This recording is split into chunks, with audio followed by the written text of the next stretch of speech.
Okay, I'll call to order the Tuesday, June 26, 2018 regular board meeting. Can I have a roll call, please? Mr. Estheimer? Present. Mr. Freitas? Here. Mr. Green? Here. Mr. Koopser is excused. Ms. Mossop? Here, hi. Dr. Pomponio? Here. Mr. Craig? Here. Please stand for the Pledge of Allegiance. Pledge allegiance to the flag of the United States of America and to the republic for which it stands, one nation, under God, indivisible, with liberty and justice for all.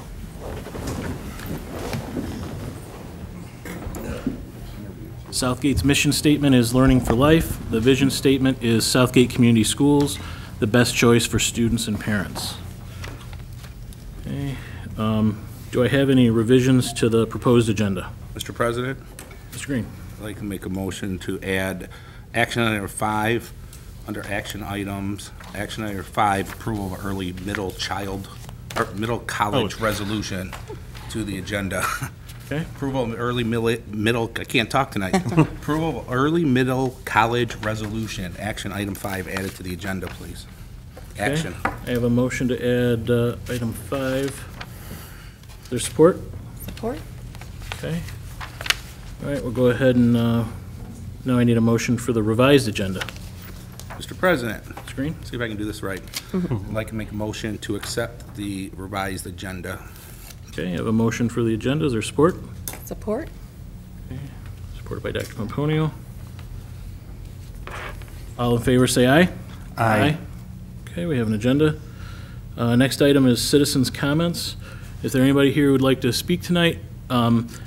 This is a time for general conversation. We are going to have a budget hearing, so if anybody wants to talk about the budget, that would be the appropriate time to talk about the budget during that, but you can talk about anything you want to now.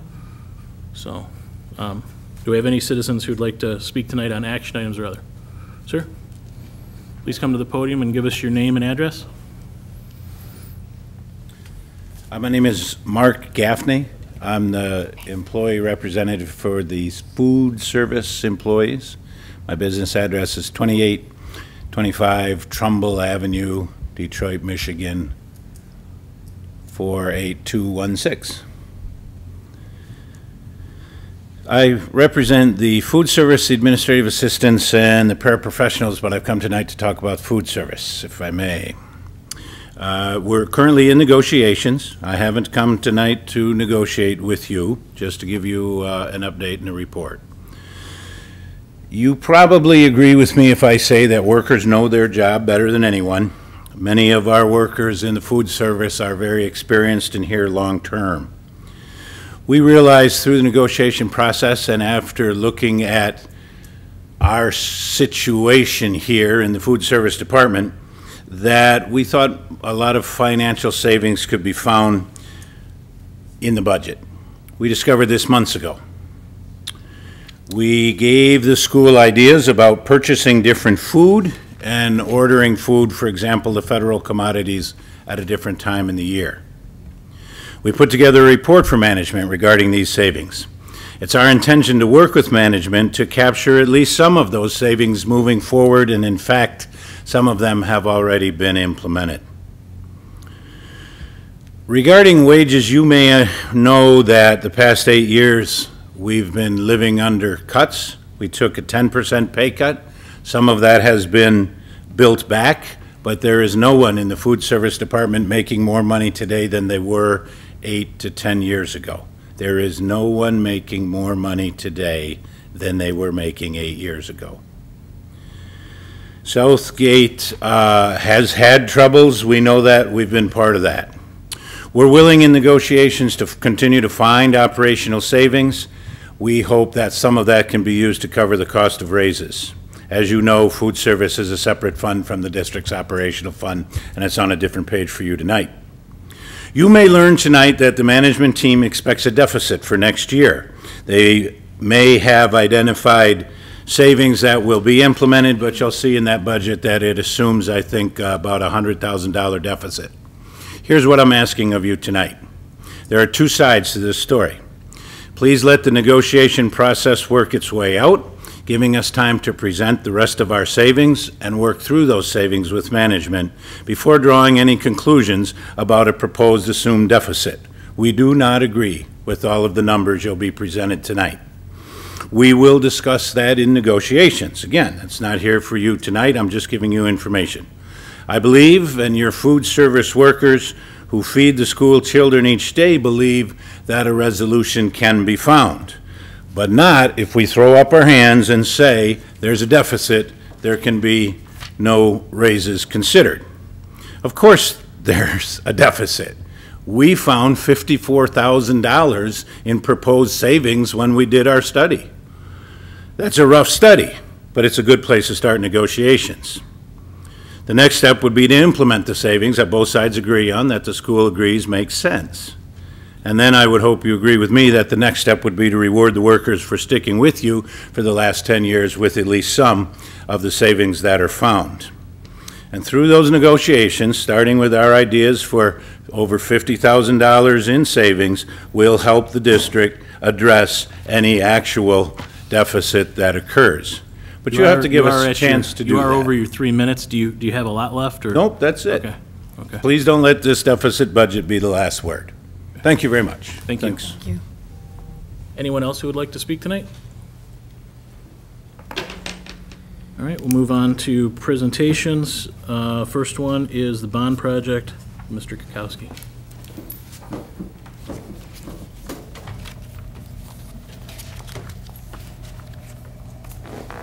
I will let you know that Mr. Kukowski has 4 board meetings this week alone, and he'll be leaving after his presentation. He usually sticks with us, but tonight he is pretty busy. No problem.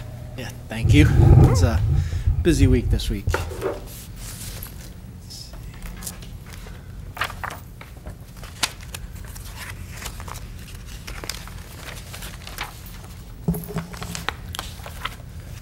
All right, while that's warming up, just like to say good evening. I know it's been kind of a while, a few weeks since I've been here, but tonight really just wanted to do a kind of a bond recap summary of where we've been. It's been a couple years now since we started this project. We're winding down, getting close to the end, really wrapping up the projects that were initially planned. So we're down to our last couple projects that are going on right now. So really this kind of is just a quick summary recap and really kind of show the budget of where we're at with some of the savings and some of the things that, you know, we've looked to do here in the future with some of the remaining funds. So kind of review some of that with you guys. It's been a pleasure definitely working on this project with you guys. The entire bond team has been exceptional from the staff that we worked with you guys, you know, the architect, the construction manager, all the contractors. I think it's really been a successful project that we've had out here. You know, we've completed basically the entire bond scope of work plus many additional items above and beyond what was originally planned. And as you'll see here today with the presentation, we've come in really under budget and got a little bit left that hopefully you can do a couple last projects to kind of put the icing on the cake with this bond program. So today kind of what we want to review is the projects that have been completed, just a quick recap over the last couple years of the projects. Review the project budget, where we're at as a kind of as an overall synopsis of the project. Review some potential upcoming projects that we've been looking at for really the last year or two. We've kind of had a list that has been developed and we've just been keeping that list and kind of prioritizing it. And now that we're at the end, we've kind of looked at that and prioritized a few of the items. I'd like to share that with you and get some feedback and then really look at some of the next steps upcoming. So review of the projects completed. 2016 was the first year of major construction that we had. Clark Construction had put out 5 bid packs that we had done that summer of 2016, plus the roofing projects there at Grogan, Davidson, and Beacon Day was a separate project that the district did direct with the roofing company. Bid pack 1 was the Anderson track replacement. Bid pack 2 was the elementary school secure entries that we did around the district. We had the Asher hardware door replacements, and then we did the mechanical upgrades with boiler replacements at Anderson, Davidson, Grogan, and Beacon Day. We also did the bid pack 3, which was the parking lots at Allen, Grogan, and Shelters that first summer. We did the Anderson track asphalt replacement, which kind of tied in with bid pack 1, but that was the asphalt related to the track replacement. We also did the football stadium bleachers that year, and then the food service equipment at Allen and Davidson. So quite a bit of work that first summer that we got out of the gate, got completed back in 2016. Moved to 2017, we summarized it into 2 bid packs that we were able to package up. Bid pack 6 and 7 that was run through Clark Construction, and then the roofing projects. Again, we're another separate project that we had bid out to one contractor got it. They're at Allen, Ford Line Shelters, Asher, and Beacon Day for the roofing. But bid pack 6 really included a lot of the site work that was remaining at the schools that we hadn't done the first year. So we did the parking lots at Ford Line, Davidson, Anderson, Beacon Day, and Asher. All got parking lot replacements in last summer.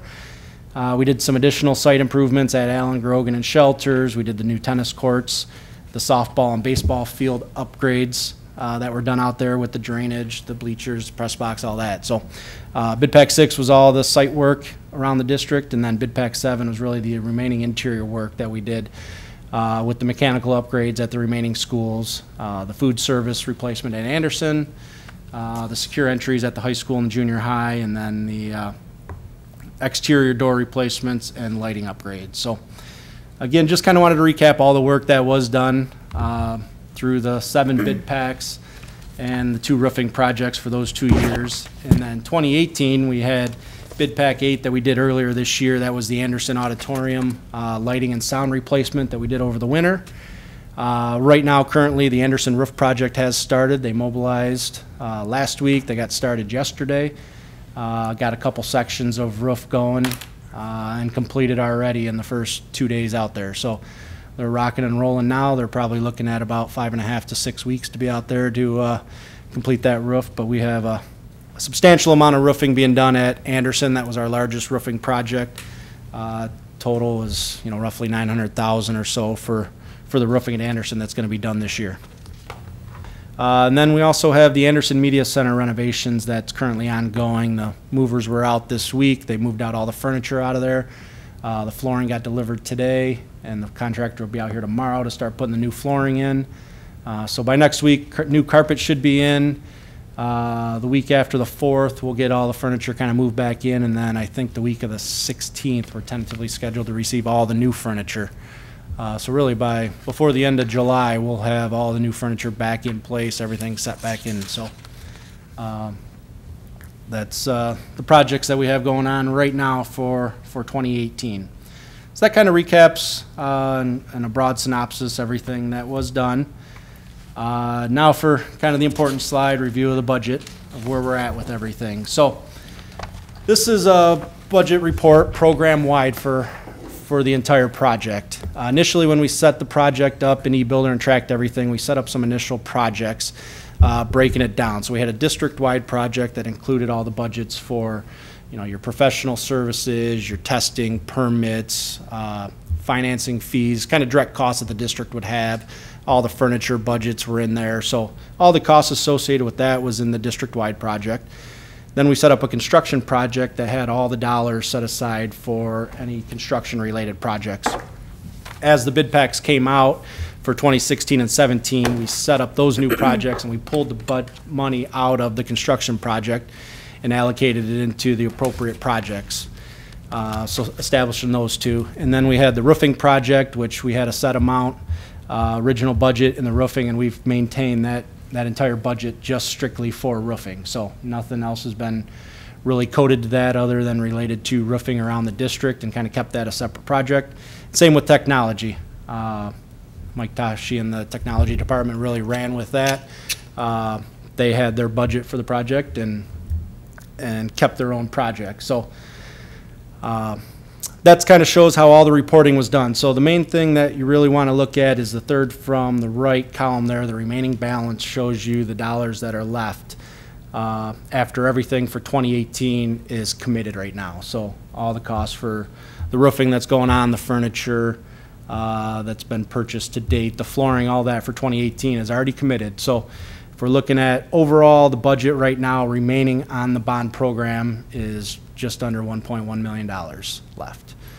If you look at the budgets, for each of the projects, again, as I mentioned, the roofing, we want to keep that separate. So, we get Anderson done. Hopefully there's some contingency left. We're hoping to do the field house roofing as part of that, and then still have $150,000 or so left in the budget potentially for any future repairs that you guys might have in the next couple of years. Maybe there's some other areas that we need to assess that, in the last 2 years, a new spot's popped up that's bad. We can look at tackling that, or, kind of keep it as a maintenance line item, not sure, but kind of keeping that $150,000 allocated for roofing repairs for you guys over the next couple of years. And technology, again, there's $250,000 still remaining in that. Really, that's, I think, as part of their implementation plan of how they're rolling out things, so that when you get to replacement costs, I think they're trying to stagger it over a few years' time. So as you guys get a few years down the line and just start replacing stuff, they've kind of cycled it out. So really, the intent is not to touch any of those dollars set aside. So there's roughly $400,000 out of that that's really allocated for future stuff related to technology and roofing. So that really leaves about $700,000 left in the bond program for any future projects that you guys might want to look at tackling here. Mr. President, Ms. Mossop? while we're on that, so Yes. that I don't have to make you flip back to slides. Yes. We had talked a few meetings not too long ago about trying to find some funds from another source for the lavatory outside of the auditorium. Is that something that we could do here? Because I don't know if you've had the pleasure of stopping in. I just got to use them today. Thank you. Okay. So if you went to the one I'm talking about, then maybe you looked around and thought, I try not to look around. okay. But we have. So is that something that the board could look at having? It meets the requirement of the bond. So Yeah, I mean, if there is, additional funds, we will, the next slide really talks about some of the projects, and really the main one is the bathroom renovations at Anderson. Is one of the first projects that they're looking at tackling, and if there's additional that you'd want to do around or anything, and there's additional funds, I mean, we could look at doing that, but we haven't really had that conversation related to this yet, but we could. I'm just going on the record as saying it's pretty bad. Yeah. I think what we're looking at doing is seeing how much money's actually left when it's done, taking a look at the list of what we still have out there, and then setting priorities and lining up the budget with what we can do. And my question was just as much pertaining to, as long as it meets the bond, as we're coming up with things that maybe are or not on the slide, there's play with that, right? With where you're It's under going that here. broad umbrella of what we can Yeah. spend it Because on. the resolution that was passed by the voters was upgrades. Right. So there's a lot that falls under that. Yep.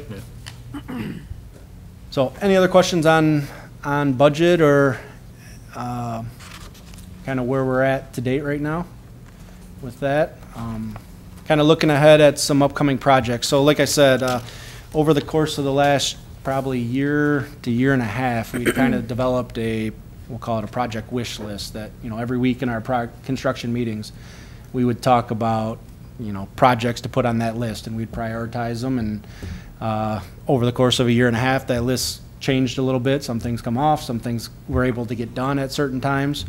So this kind of comes down to, at this point, these items really made the top of the list of things we'd like to tackle. The first one being the Anderson main entrance bathroom renovation is number one. That's what we're calling, that's what it's, okay. Yep. I And know what it's called, so. the architect's been actually starting to kind of look at that, and here this summer, once get a little bit further into the summer, they're going to start actually doing some design and getting moving on that, so we can bid that out here this fall to get ready to do it next year. So that's one I think definitely looking forward to doing. We're also looking at doing some additional concrete, kind of around the district. We tackled a lot of the concrete with the site paving work that we did at each of the schools, but there were still, other areas that we just couldn't get to or didn't include initially. So we did walk the district a couple months ago and kind of identified those areas we're going to put together, kind of once we move forward with this. If this is a project we'd like to do, we'll put together an RFP and put that out to bid. Probably something we'd look to do more than likely next summer, but, timing, we haven't really determined that yet. But try to put together one big concrete package for around the district and fix any of the areas that did not get touched this year, or in the last 2 years, I should say. We're also looking at additional door replacements around the district. We did a good number of them this year, but you still have a few, both exterior and interior doors in select areas that need to be addressed. So there is a hardware consultant that has come around and that we work with quite a bit, is starting to walk around and do a look at the doors and an assessment. I'm going to put together kind of a list of priorities of what they see that we can sit down and review, and then develop a game plan for that and see kind of what that entails. If it's something we want to try to do all at once, or at least prioritize and maybe do a couple at a time here or there. So that's one of high priority. The new Davidson building marquee, I think the school's done a little bit of fundraising for putting a new marquee out there. And so one of the things we talked about trying to do was some assistance with getting a new digital marquee up on the building there. Beacon Day courtyard drainage. In that courtyard, as one of the projects, we did cut down a couple trees in there, really cleaned it up, but there's still some drainage issues in there. So we want to try to get back into that area and try to clean that up, because I know with some heavy rains, they get some issues with water coming into the building. So I think we need to focus on tackling that. You got new field house doors that need to be painted, and then Allen Landscaping at the front of the building. Through the years with some of the landscaping that's been done, it's really, I think, built up and starting to cause some damage to the building. So we've done some preliminary looks at that, and it's been a project that's kind of been on the top of the list for wish list items. So these are really the main projects that we were looking at going forward with. I guess I'd like to get some input or talk if there's anything you guys have questions on, or discussions for anything. I don't know if we could do each and every one of these projects. Really, some of these, it depends on to the extent of the work that we do with what's left, but, kind of start trying to tackle some of these here in the next year or two to get these done. So, Is there a way to have this added to our next work session and us to review it, and maybe everybody, whoever might have an additional suggestion, or to know exactly what we want to put aside for when we had emergencies happening while we were in our bond money, so we know what is about to go. But there's been some cosmetic stuff that we've all kind of talked about. And wasn't there something with another athletic thing, outdoor? We were just talking about something else. But there's been a bunch of stuff that come up. Can we have a work session? So in case there's anything that they want to continue on to do? I mean, we can talk about it. I think it's maybe a little bit premature, because they're still figuring, you're still getting finalized on all the roof. You open up a roof and you don't know what's there. So I'd hate to start spending money that needs to be spent finishing up these projects that we have, and then Right, but and that's then what once I'm we saying. bid out what we could determine the priority is, then we'll know what else there is. My guess is there won't be a whole lot left after we just that page of priorities. I don't know if we want to add things to that priority. I think we can talk about it, but I think these are the priorities and pretty important. So, Technical Cornell. Should we wait until the facility assessment when you guys do the updated version of that? That way we can take a look at what's. Yeah, it's yeah, really, I think we could. I think the main thing we're really looking at, really getting moving, is the bathrooms. I think Yeah. that's definitely a hot button, so definitely move forward with that. I don't know that any of these other ones would really probably get going till next year. We'd probably look at design, and, we might be able to tackle a few things, but I don't know, so the facility assessment, we can look at all that as one. I'm sure there's no shortage of things that we'd like to point at and put on a list too. I'm sure there's quite a few things that we could add to this list without trying real hard, but. Yeah, again, this has been a list that's been, Right, and it looks like talked more about than for what it is, quite a because while. it says, that there's like $1 million, but there isn't, because when you pull the 400 back out for technology and roofing, you're really down to about 6, and then not knowing what's gonna be committed to those restroom renovations. Yeah, And restrooms are a lot like a roof, you start opening things up, and then you. Lavatories, how I bad it totally is. agree with, but I'm just looking at this list and thinking, these are kind of like expensive bits of stuff. I don't know about the Beacon Day courtyard drainage.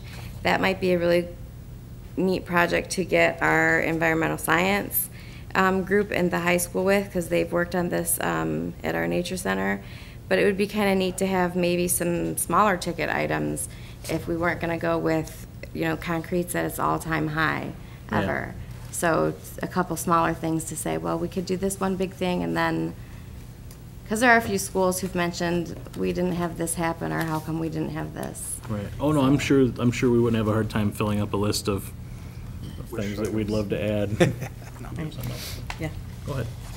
What, during your facility assessment, what would the student enrollment project or projection look like for you to go in there and do that? Would you need other data?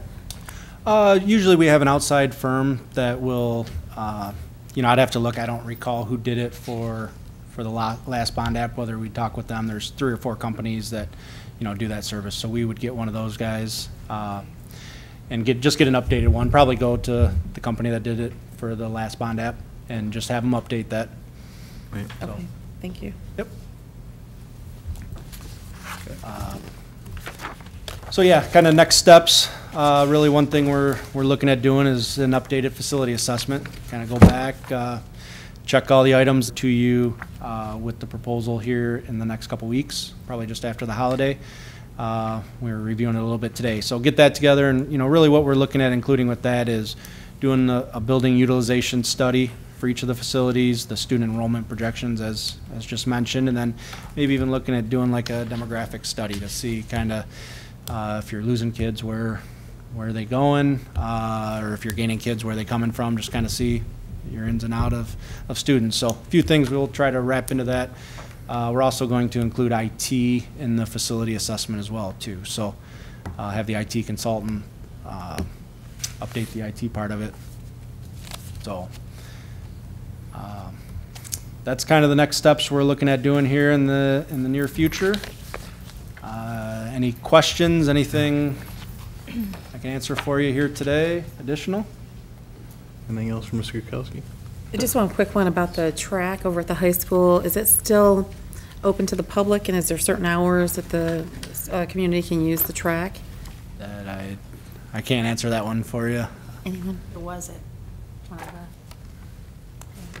certain hours of the day the custodians were to go out there and unlock the lock, and then at the end they would lock it back up, so. Okay. Is there a sign to put up? That's the #1 asked question the Yeah, last 2 that's- weeks.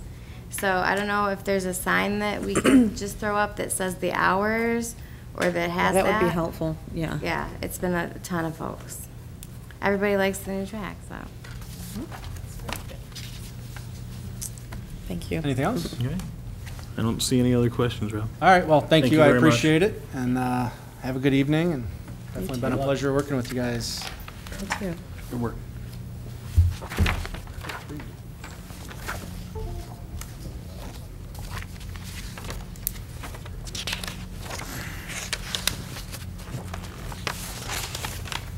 Okay, the next item on the agenda is the public hearing for the budget for 2018, 2019. The opening, we're presenting the budget for the 2018, 2019 budgets.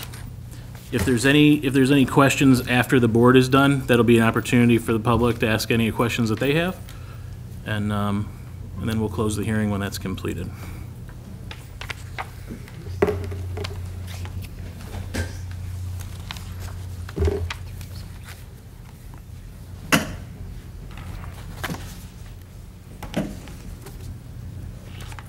Good evening. So tonight is the presentation of the 2018-2019 original budget. At each of your seats was an update to the PowerPoint presentation and the actual budget workbook that accompanied the resolution. There was only one change. I had to make a correction between local revenue and state revenue. But it was just, we felt it was easier just to give you whole new packets rather than telling you to replace a page. And also you have state aid worksheet, and I'm going to go through in hopefully about 5 minutes the calculation, because I think it's It's really important. It's about, talked about. Teresa, they want you to talk in the microphone. Oh, yes, there you go. There we go. We've talked about how, in general, the state aid calculation, but I think because of the changes, it was a good opportunity to go through it in a little bit more detail. We did have preliminary discussions last week about this budget and as it related to the 2017-2018 final amended budget. This budget was also reviewed by the Finance Committee last Thursday. And keep in mind, this is a budget that is at a point in time based on certain assumptions, and we'll go through this and then move forward. So the summary for the general fund is the ending fund balance at 6/30/18 per the June 19, 2018 budget amendment was $1,386,000. The projected ending fund balance at 6/30/19 for the general fund for this budget is $1,625,607. That's a net increase in the fund balance of $239,000. The result was total revenue of just over $39.6 million and total expenditures of $39.3 million. The changes in the general fund revenue compared to the final amended budget for 2017-18, we had reductions in all areas with a total decrease in revenue of $1.5 million. And as you can see, the largest area is in state sources due to for our state aid. So the changes in the general fund revenue for local sources are about $15,000 reduction in donations during 2017-18. We had a one-time donation from the Band Boosters where we helped facilitate the purchase of some band equipment. So the expense also came off on the other side. There's a $110,000 increase in property tax revenue with the increase in taxable values. So I'm going to jump to the next slide. And this is a summary of the taxable value changes from 2017 to 2018. And last week when I did the L4029 presentation, there was an increase of over $20 million in our taxable value. So this gives a breakdown by the different types of property. You'll notice on the third line is the residential property in the district. It increased about $13.7 million, and most of that is in Southgate. And wasn't because there was a lot of home construction. There was a great increase in home sales. So every time when a house is sold, the taxable value goes up. It really escalated and increased during 2017. There's one area where there's a decrease, the industrial personal property, a decrease of $565,000. We have one property in Southgate that is industrial personal, and they are the original taxable value in 2017. That was a result of a partial abatement. The city also granted them an additional abatement, which brought the taxable value down to $842,000. So our total district total increase was $22.9 million in taxable value, of which $20.7 million was for Southgate and $2.2 million was for Allen Park. So the total non-PRE, that's what we get our 18 mills operating millage on. That increased $3.7 million. And there was a shift in the total commercial property. We actually had, there is some personal property that is exempt if they have less than, unless the laws changed recently, if they have less than $50,000 in personal property, they're exempt. There was a shift, so our exempt personal property decreased by $6 million and our taxable property increased by $6 million. So going back to the changes in the revenue, the last thing under local sources is there's a $185,000 decrease in revenue from insurance claims. I start each year regarding insurance claims at 0. because I don't know what may or may not happen. And there's also the offsetting decrease on the expense side for the building repairs. Under state sources, so I broke it down into three different pieces. We had an $881,000 decrease in state aid with a projected loss of 250 FTEs and a reduction of non-resident students. The loss of 250 FTEs was, we discussed it as an administrative team, and we had a loss of 75 FTEs between the fall 2017 count and the February 2018 count. There's a difference of about 100 FTEs between the current 12th grade graduating class and the incoming kindergarten class. And based on what's happened in the past, there's usually about 50 or 60 that we've been losing for various reasons. So we felt that to be conservative to use a loss, at this point, a loss of 250 FTEs. And then with the, our mobility report showed that the spread between incoming and outgoing, we had been ahead by several hundred students, and now that spread has gone away. And then with the loss of 250 FTEs, we are getting an increase with the new state aid bill of $240 per FTE, which brings up our foundation allowance to $7,871. So I want to go ahead and flip to the state aid worksheet that I have.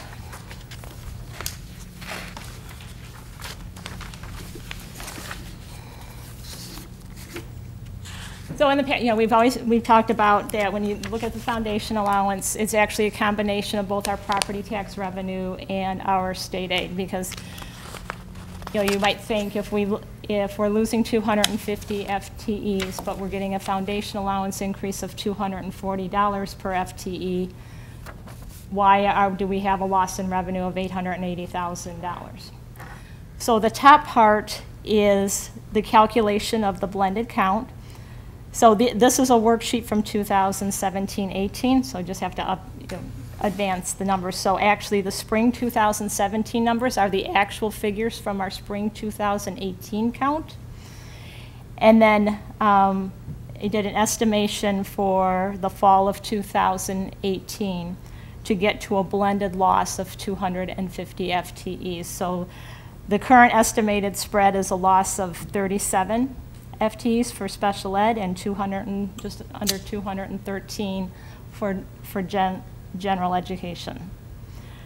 The next part is the taxable value of our property. So that actually is the number from 2017-18, because I wanted to just show the calculation of how the loss in FTEs affects, and this calculation is affected. So the foundation allowance for 2018 is an additional $240 at $7,871. The maximum 2018 foundation is $8,169. Then it goes through the calculation of what is the local share and what is the state share. So on this worksheet, the state share calculation is first, but I'm going to do the local calculation first. So the local share calculation is the total of the local revenue, which is the $4.7 million, divided by the blended general ed FTE of 321807. So that's out of our foundation allowance of $7,871. The local share is $1,400 and just under $1,476. So then the state share is the difference between those two. So that's 6,395.29 FTEs. So then our foundation allowance of $240 is not all state aid. Part of it is because of the change in the FTEs, part of it affects the local share as well as the state share. So the split of that $240, $91.52 went towards the local share, and $148.48 went towards the state share. The next section shows our special ed costs it's an estimate of what I will report on the special ed cost reports in the fall. And that's how the state will reconcile our current year state aid for special ed, and then that becomes our budget for 18-19 as well. The next section, there's some numbers in there. It only applies if Section 52 or Section 53 apply, and they don't apply. So if you go down to the calculation, so the calculation for our gen ed students, it takes the current year state share, which is the $6,395, which increased by $148.48 out of that $240 increase in the foundation allowance. And then you multiply it by the blended general education count, which is $3,218.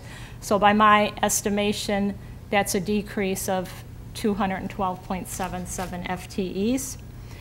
And when you have, and we're multiplying those two factors, that's how you get a reduction of $851,000 in state aid.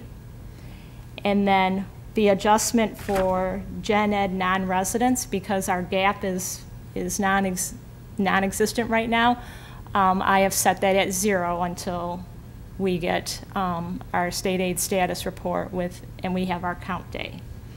So that was a reduction of $29,552. So the total of those is the $885,000. And the rest is just how they spread it. The calculation at the bottom, as far as our regular state aid, it's split between what would have been we would have received back before, at the time of Proposal A, and then the rest is defined as discretionary payment. So I don't know if this helps. It gives you some guidance as far as how the calculation is done, but this is the calculation and how the state aid is determined. Mr. President? We're going to hold our questions till she gets all the way through because of the hearing. We have to get through it, and then we can ask any questions at the end. Okay.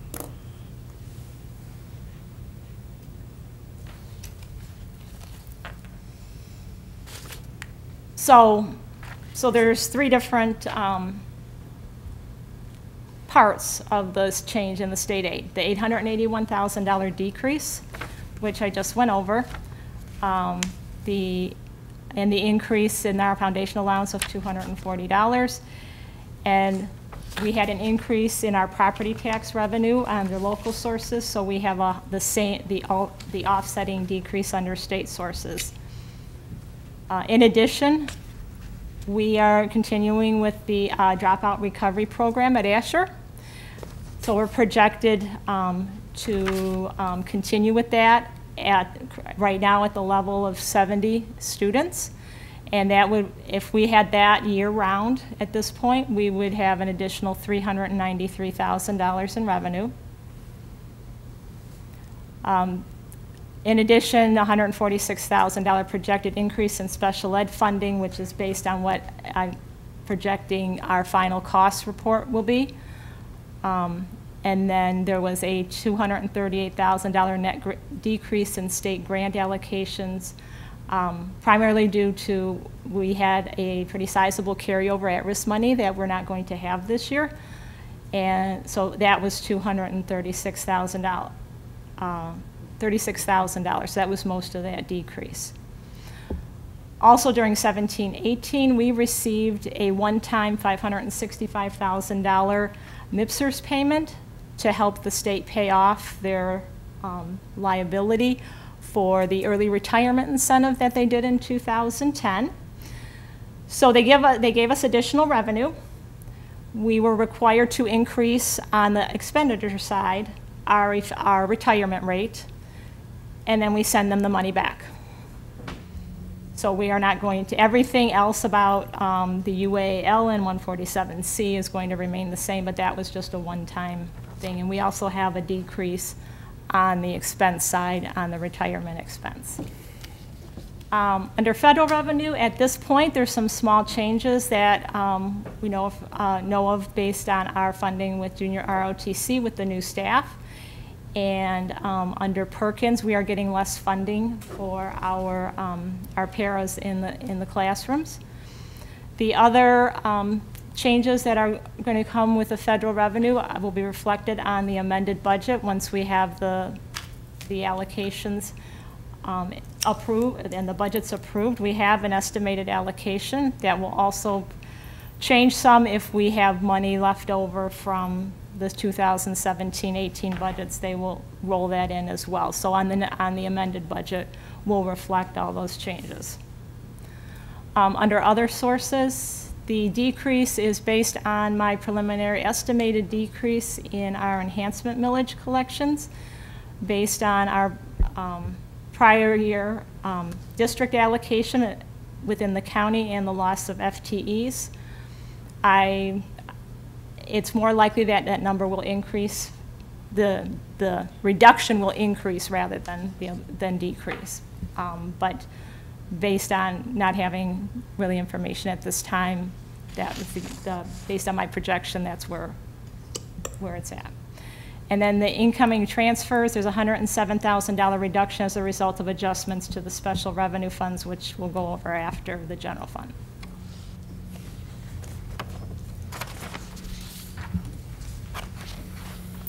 So the changes in the general fund expenditure, so on the revenue side, we had a total decrease of $1.5 million. On the expenditure side, we have a total decrease of $2.5 million. In all of the different functions, we have a decrease. There's one area under transportation with an increase that's due to the changing the transportation contractor. You can see here the biggest area of decrease is under basic programs. And there were a lot of big things that contributed to the $2.5 million. So overall, $107,000 was due to the elimination of FICA costs from 2017-18 because we had the ORS 3% refund. That was a one-time thing in 2017-18, so I removed all those costs from the budget. There's a $238,000 decrease in state grant expenditures to match the decrease that was in the state grant allocations. A decrease of $565,000 of retirement costs from MIPSers because of the one-time deposit and expenditure that we had to record in 2017-18. The offset is because of changes with the retirement plans and rates. At this point, there's an increase projected of $118,000 in retirement costs. When we offered the employee severance plan in February, we had 11 general fund teachers participate in the plan. So that brought us with savings of $1,241,000. And then this will be 2018-19 will be year 1 of 3 to pay the incentive. So for the first year, it's $252,000. We also had a $326,000 decrease in other staffing costs district-wide, and that also included a $36,000 reduction in workers' comp premium. And that amount might not seem huge, but when our total premium for 2017 was $88,000, and district-wide it went down to $38,000. So that was a significant savings. We had some additional positions that were not being filled, and I'm going to go through some of those in just a minute. We are planning, projecting a $202,000 one-time decrease in our insurance opt-out payments to align our opt-out elections with insurance plan years. Right now, our opt-out election time period was consistent with when our plan year went from July 1st to June 30th. It's now is on a calendar year, and it's very difficult for employees to make decisions because those aren't aligned. So with aligning it, we will have a one-time savings of $202,000 just for 2018-19.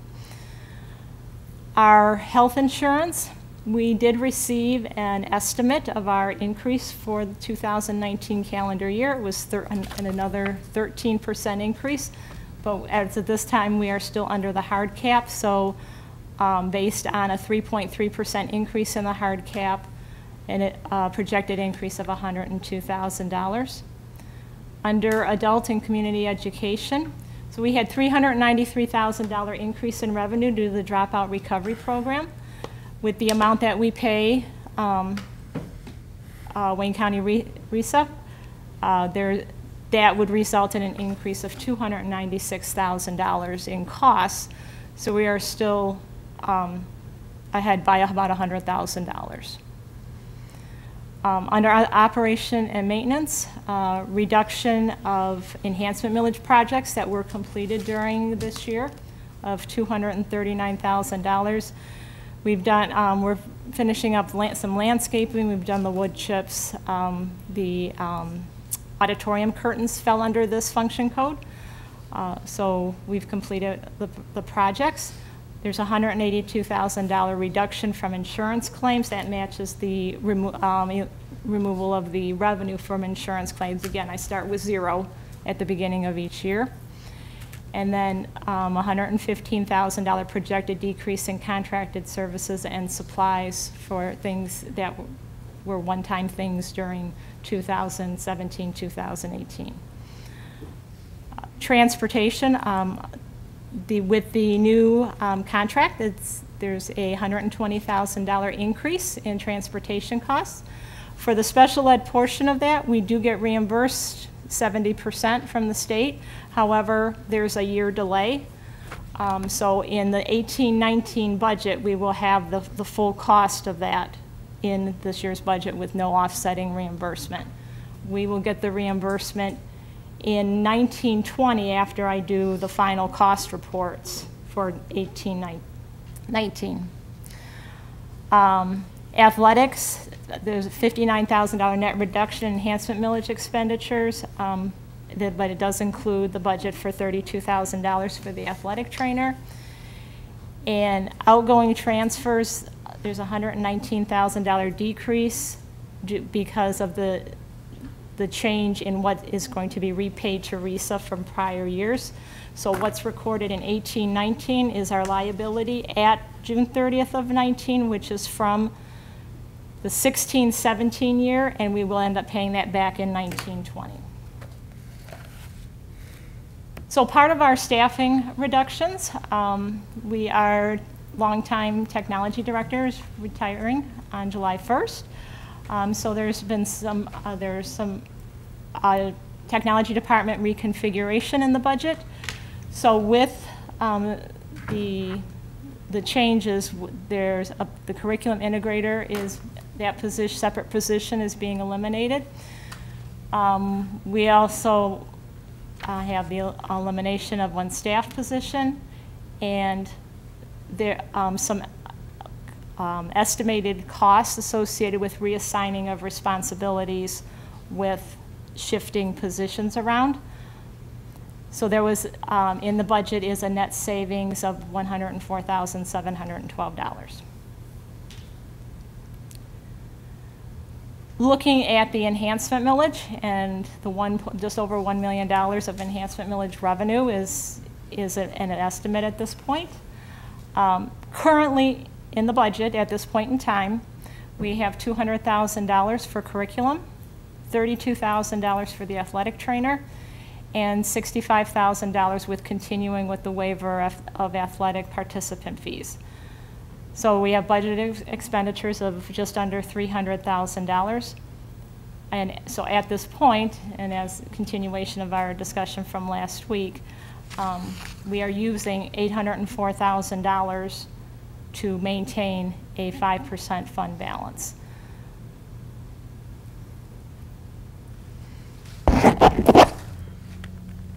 For the special revenue funds, the first one is the Special Education Center Program Fund. There's just an overall change of $36,000 in revenue. You can see that additional state sources and additional Act 18 millage, and that was offset by a reduction in the transfer from the general fund that we just talked about. So overall, this was based on a budget submitted to RESA in February of 2018 and approved by them. The state source adjustment was based on the state aid allocation based on the special education FTE ratios in the Act 18 programs. At this point, just like in the general fund, there's no change for the federal sources. In fact, our estimated allocations for IDEA just came on Friday. So that will be worked into the first budget amendment. And the county, the amount through the county Act 18 millage is due to increase in funding is due to an overall increase in program costs. So on the expenditure side, because it's a self-balancing fund, there's also an increase in expenditures of $36,000 in changes in pretty much all the areas. You can see the greatest change is in instruction. So again, this was submitted to RESA and approved. So the changes in instruction, pupil services, and school administration is due to staffing changes and employee benefit changes.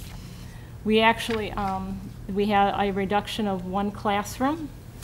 So that's 1 teacher and 1 para, and a 0.5 social worker. So we did have a reduction of staff, but if you look at the actual cost, it's an increase because during 2017-18, we had people that were on FMLAs, so the wage cost and the benefit cost was lower. So we've put them back into place, and we'll watch the staffing with the First Amendment.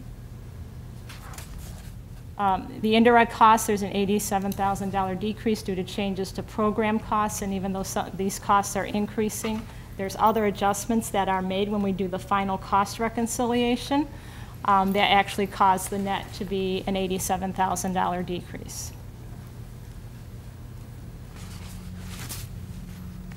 The next special revenue fund is the food service fund. So I'm going to start with going over the fund balance. So our projected fund balance at 6/30/18 based on the final budget amendment for 2017-18 was at 0. Our projected fund deficit at 6/30/19 is just over $110,000. There is no transfer to the general fund for indirect costs on this budget.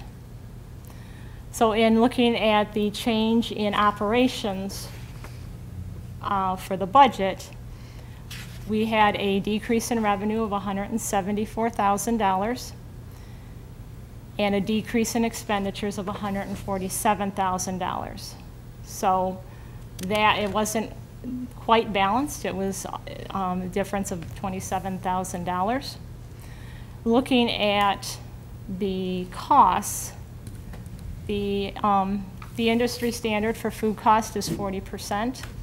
The budget is set at 40% for food costs. The food costs and wages should be at around a maximum of 82% to maintain a successful program. The current budget projects these costs at 98%. Those are the 2 main areas of the food service budget, and in addition to those, we also have additional costs for workshops, conferences, maintenance and repair, postage, software licenses, substitute supplies, uniforms, and bank fees. Looking at the budget, there is a structural deficit. We are we are in the beginnings of looking at a corrective action plan, and our plan is to update the board as frequently as we need to regarding the status of it. I have contacted the MDE and our auditors regarding this. They, because they look at the whole district when they look at whether we're a deficit district, and the general fund has a fund balance, we would not be considered a deficit district. We would not have to file any deficit elimination plan at this time. And our plan is to turn this around immediately. After I consulted with the auditors, they would look at this during this audit, and they may make note of it. It's not a finding for this year. If we budgeted, if our final budget for the food service was still a deficit, we would have a compliance finding at that time in June of 19. So again, we are starting to look very actively at a corrective action plan. So this is a summary of the food service revenue and the changes that were made because of the loss in FTEs. We looked at the impact of that loss on the paid lunches, the federal reimbursable lunches, and it was an overall decrease of $174,000. You can see the biggest areas. Usually our ratio between paid and federal reimbursement, federal reimbursement is over 60% between the two. Yeah, I went over everything on here. So the food service expenditures, when we went through the budget, we looked at food, so salaries and benefits, there's no changes. Because there are no changes at this time, and we are still under negotiations as well. So the salaries were kept the same. There was a small change in employee benefits because of other things, similar things that happened district-wide as far as the not having the FICA on the 3% refund, the reduction in workers' comp, and the reduction in retirement. For purchase services, we estimated a decrease of $30,000. As we talked about last week, our repairs and maintenance was very unusual and very high. Usually it's $2,000 or $3,000, and it was we budgeted $40,000. So we reduced that to a budget of $10,000. The $78,000 reduction in supplies is a reduction of food costs and milk with the reduction in FTEs, and a combination of that and the increase in prices, which affected that was also incorporated in the revenue.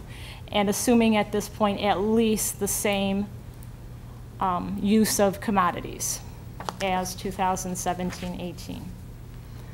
And then the other reduction is the outgoing transfers. We had a $15,000 transfer budgeted for 2017-18, and this budget assumes no transfer. And decreases in all areas. I think I went through everything on here. So the indirect costs that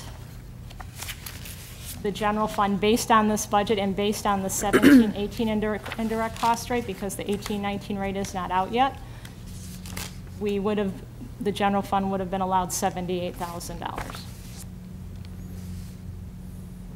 The last special revenue fund is the community service fund, which is latchkey and enrichment.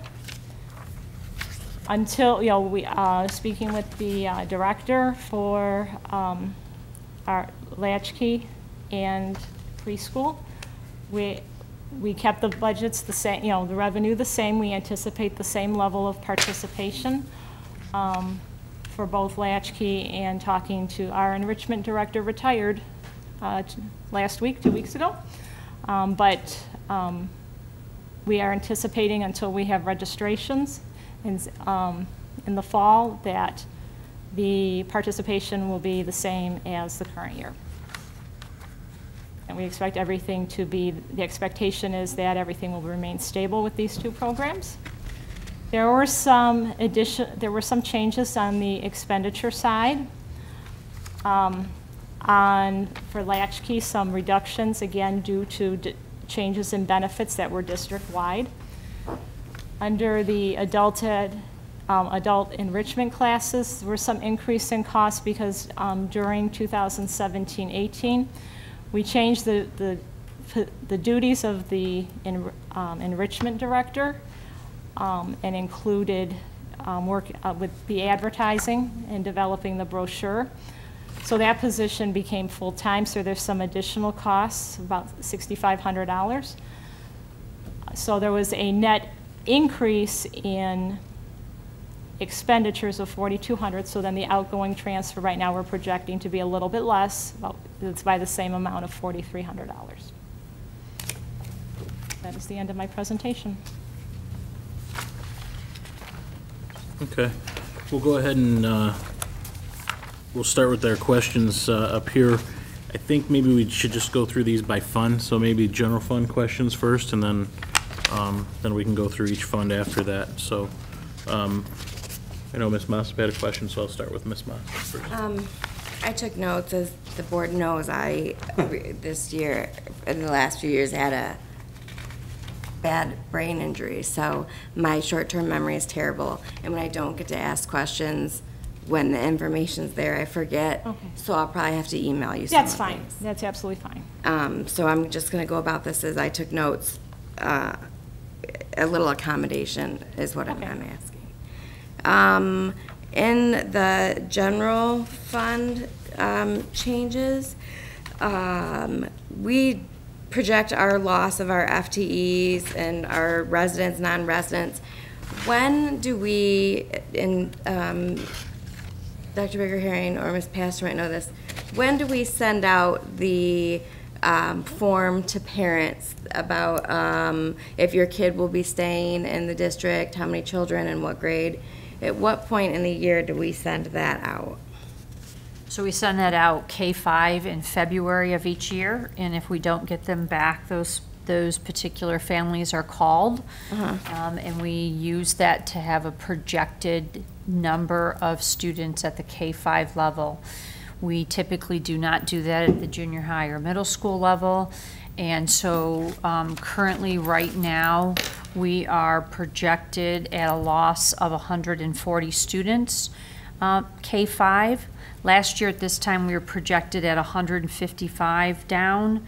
We took 99 registrations last summer, and therefore ended up obviously losing a lot less, and so we're looking forward to taking enrollments, and of course our school choice window opens up on July 30th. Okay.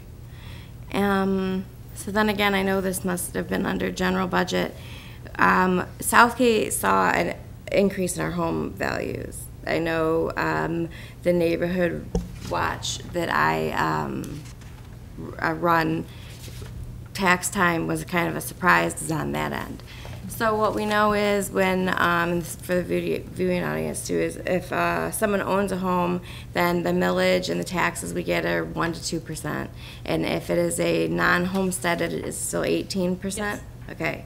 So we actually get a greater tax base from rental homes, non-homesteaded, or second properties. Because, you know, Southgate's where everyone wants to vacation.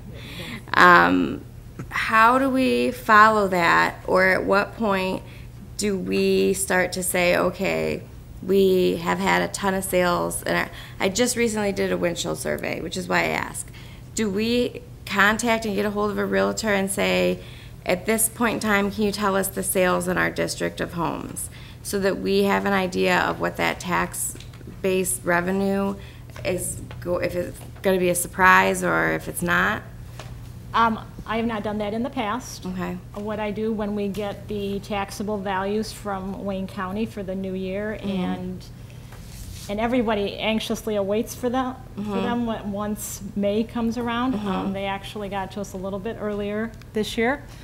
And that's when we look, I look at those, and then some of the differences I pointed out, I inquired with the city as to what happened. I do get, if there's any tax tribunals or things like that, the board, and I keep them, gets a copy of that. So I know when someone's asking for a taxable value reduction.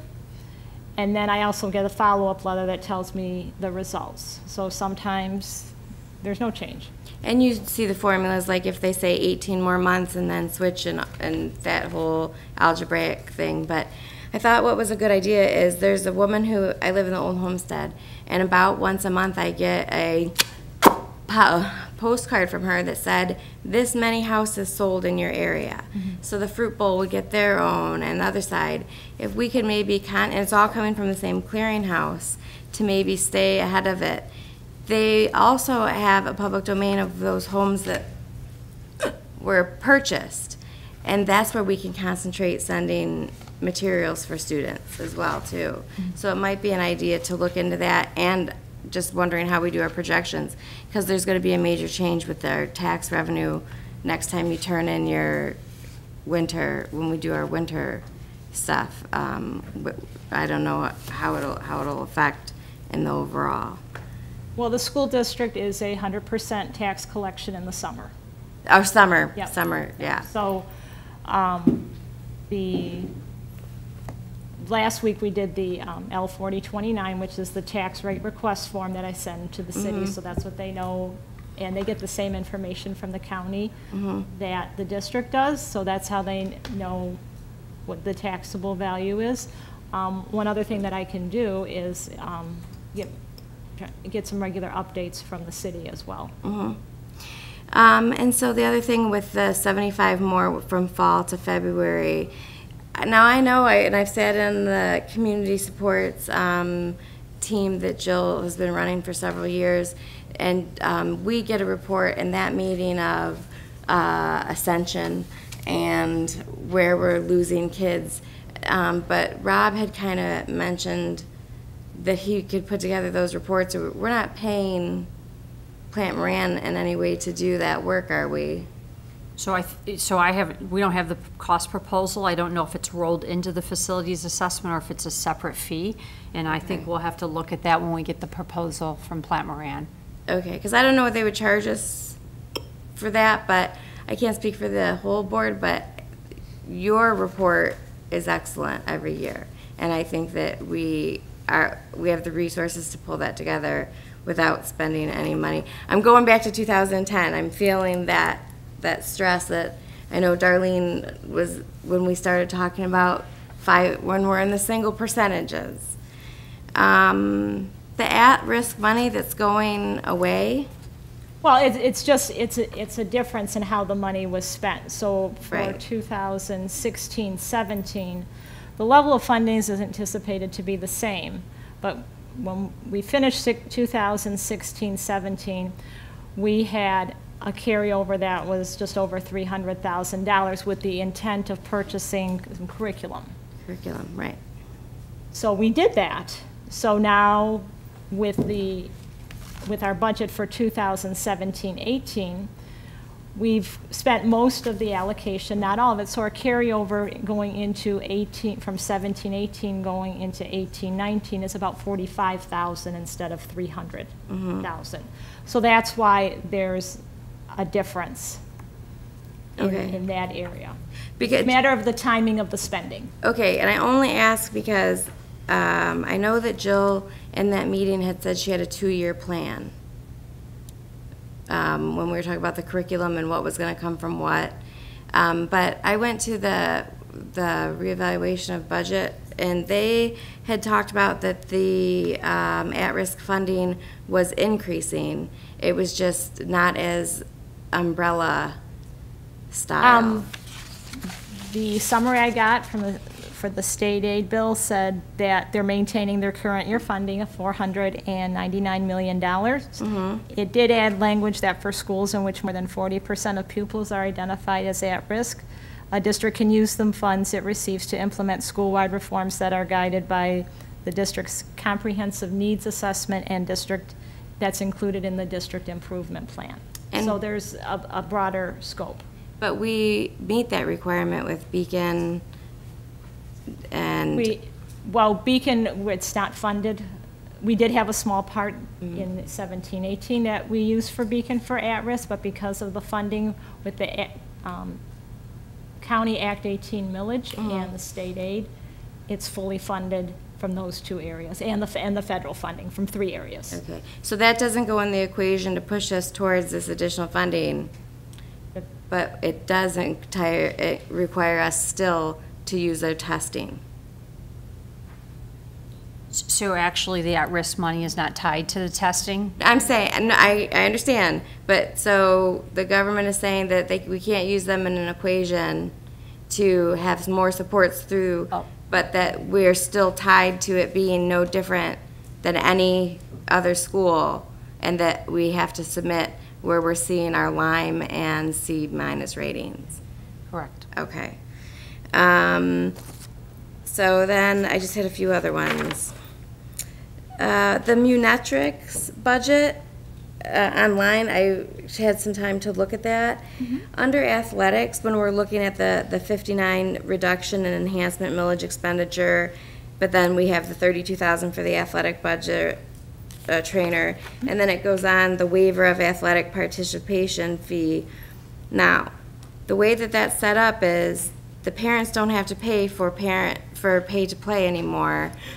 But the way that it's written is that money goes back into the general fund and can be used for any discretion, correct?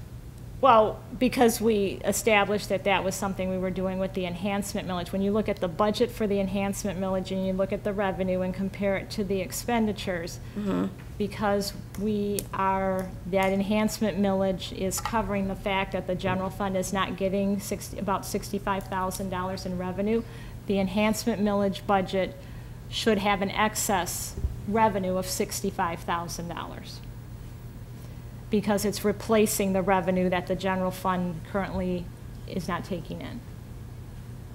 Okay, but just to boil it down, we did say that when we removed pay to play, we knew how much that was going to be, so we took millage money and put that in the general fund, which can be used at any discretion. And specifically, it says any discretion.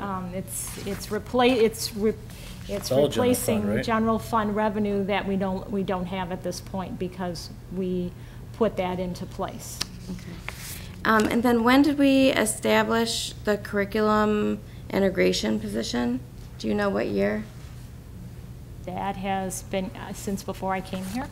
I'm not sure. Can you find out? I've never heard of it. So, if it was something that was before 2009 or after 2009, I'd be interested to know. Part of the technology department, correct? Yeah. It wasn't part of the curriculum department, it's part of It would technology. still require a signature from a member of the board. Well, I don't know when it was created but it wasn't a curriculum position, it was a Technology. technology Yes, position. right. I'm just clarifying that it should go along. I just would like to know when it was developed. And then the rest of these, I couldn't write and try and listen. Your information's so great, and I'm trying to, but you had said something about the number of paras in a classroom, right? And So with the center program budget, there was a reduction of 1 classroom. So it was elimination of 1 teacher and 1 program assistant. Now, the Munetrics broken down budget, which no one wants to kill a tree with everyone getting that. That's the one that's online, and it's like 700 pages. And then this is always different than our monthly stuff. So the numbers, I know the ROUs are different. A lot of people have to know what's coming from where. But I'm just curious. In our line item, let's say 113, which is the high school instruction, under salaries, I see regular teachers, enhancement. What are teacher consultants? That's actually under Function Code 219. Mm-hmm. So, And it's, I'm not very good at explaining this, a teacher consultant. I know what it It's a is. special ed but- position, so it's not part of 113. Okay, so I found out through the state what the provisions are to be qualified for Right, that. right. And then I looked at our budget that we do the monthly review of, and there were 4 others. At this time, I can't think of them, but one of them was consultant, one of them was teacher, I can't remember but they totaled quite a large amount of money. The teacher consultants was like $250,000. So how many people fill their master's level positions, a requirement? How many people fill those spots, and are they not considered paras, but they don't go under salary from the building either? They are teachers, Okay. and, Separate? so than I'm sorry, it's full-time? Function Code 218, and there's 3 under that budget. So are those separate than our full-time teachers? It's a separate, yes, Okay. they are. They're special education. They're,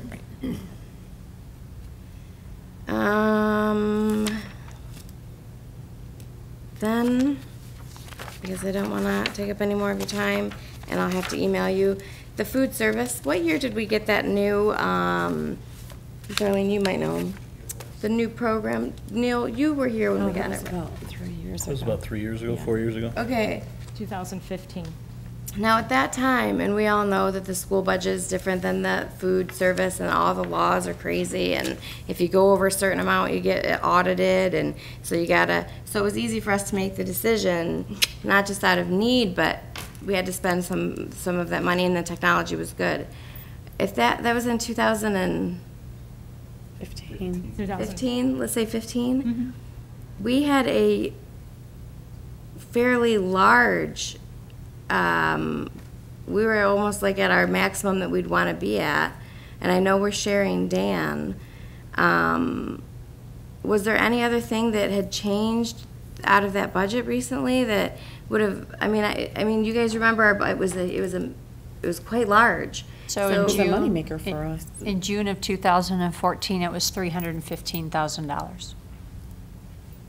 $315,000. That was what our overage was, right? That was the fund equity balance of food services. And where are we at now? 0. Right now, the current budget has a projected deficit of 110,000.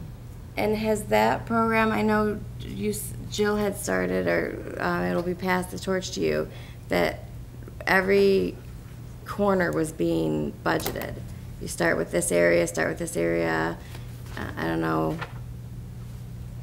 or not budgeted, audited, like internal type. Do we know what happened? Was there a major? The biggest area, some of the food costs at times and over that 5-year period have gone above the 40%, not by a lot. One of the things we actively started doing during the last half of the year is making some changes to the menus, and Mr. Connors is also here if you have questions for him. And the other main area, so that's a work in process. There were some improvements in that area with the final amended budget. Where we're over is in labor. So the combination possibly, I'm just throwing some things out there, of looking at additional food cost savings. Mr. Connors has looked at some additional revenue generating items that some have been successful, some have not. And we need to look at everything at this point. Okay, so if we went over at staffing, and I know that we had to specifically sit down and talk about what we were doing there. So is this an overtime pay? Are we having to, is it a lot more subs? There is a lot of situations where some certain staff have have sick days and things, different situations, and there is some floaters.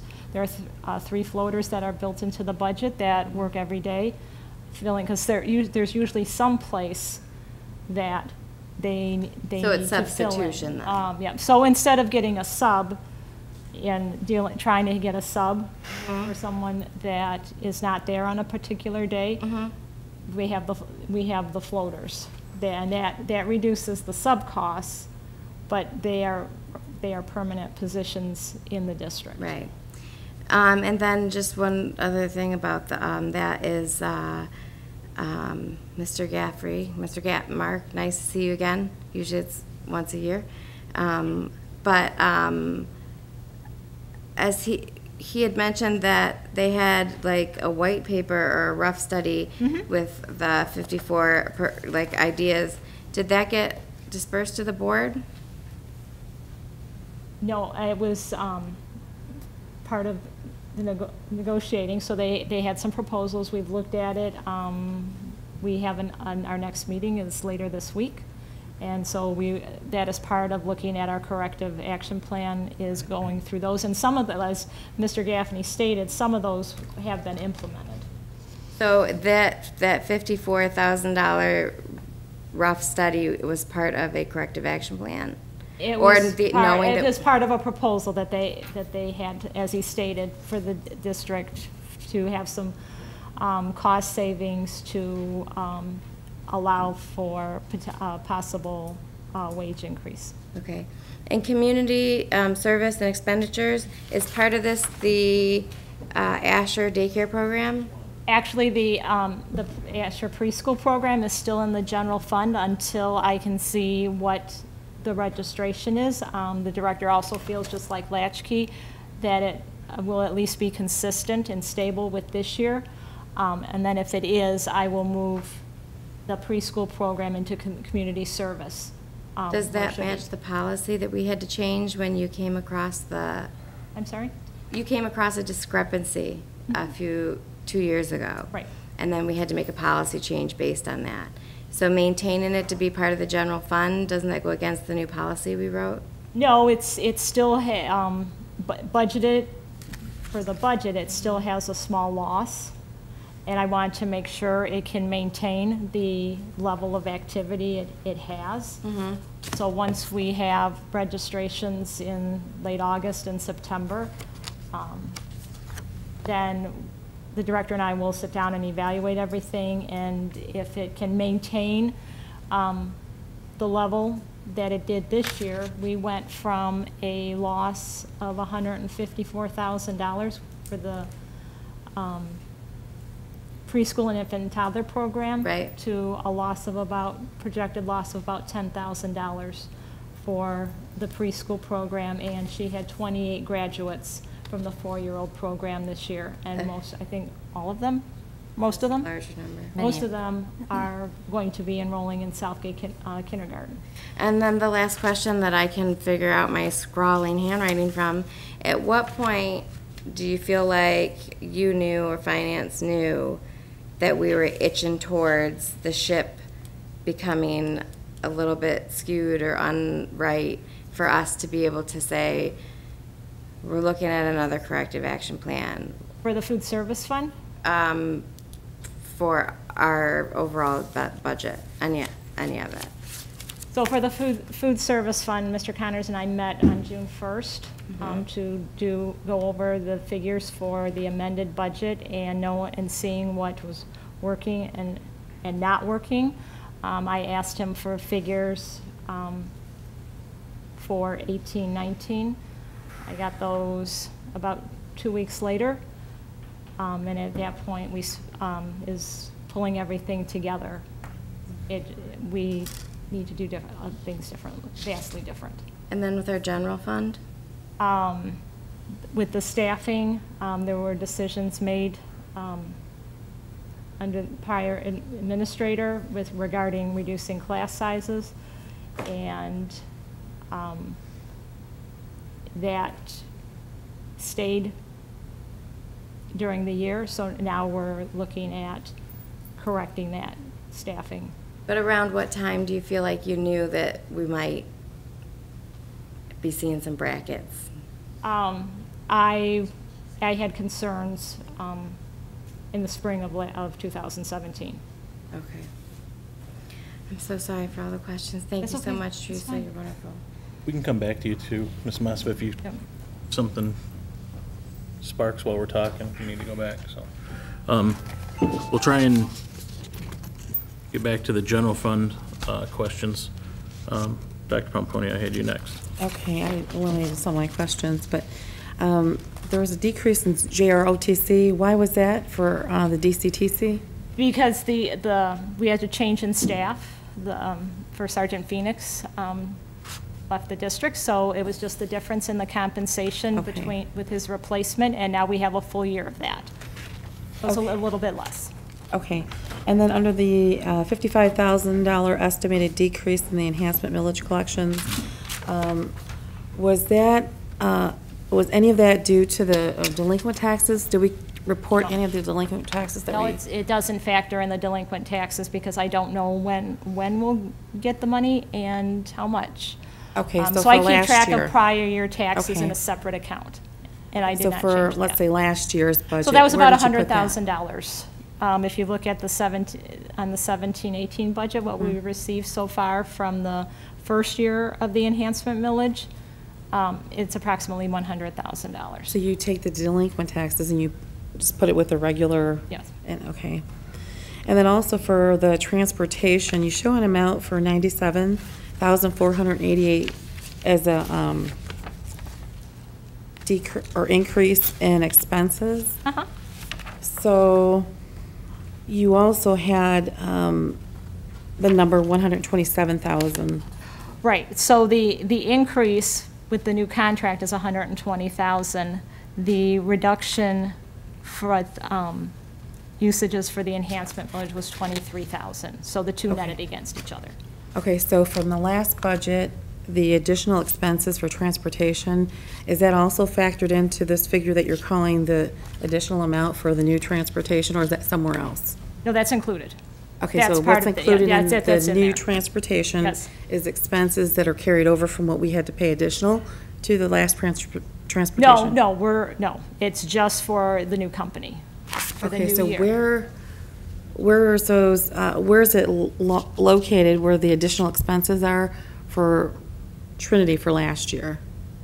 There were So there's- no additional expenditures, so that was in our 17-18 amended Okay. budget, and that's built into the cost in 17-18. So when I went through the budget amendment, final budget amendment last week, there was an additional $56,000, and that was because of the additional needs that we had with children that needed separate transportation or the homeless Okay, so transportation. all of those expenses are already logged in for last? the Yes. last- Okay. Yes, This is for and something I separate. worked diligently with them during the month of June to make sure, our last date of service was June 15th, of the last day of school. So I worked diligently with them. The check that we paid to them last Friday, according to our records, they are paid in full, and they're going to verify that as soon as they get the check. It takes a little bit longer because now they're with a national corporation, so the check doesn't just go to Wyandotte. It goes, I don't remember what state it goes to. So it takes them a little longer to see, make sure that we're both in agreement and that our obligation is paid in full as of June 30th of 2018. Okay, thank you. And then the hard cap that we pay, that we have, is that something that the district selected and it's a one-time thing? I know I had more information on it before, but Right. can it So- change at any point in the future, or is it stuck at the hard cap? If we switch from the hard cap to an 80-20, that has to be board approved. Okay, So we started with the hard cap, and that's what we've maintained up till this point. okay, so But we evaluate it every year. every year. So has it been a benefit to us as opposed to the 80-20? Yes. If we were on the 80-20, okay. And the last question I have for the general fund is, I noticed for the curriculum and the expenses for curriculum and athletic trainer and a waiver for the participation fees, I didn't find the maintenance budget So we've allocated. completed the projects that we've done, so right now, we have not allocated anything additional. Okay. I thought that was a yearly stipend that we were doing for all the departments, those 3 departments. At That's this not right. point, this point in time, It's we no needed to longer. maintain a 5% fund balance.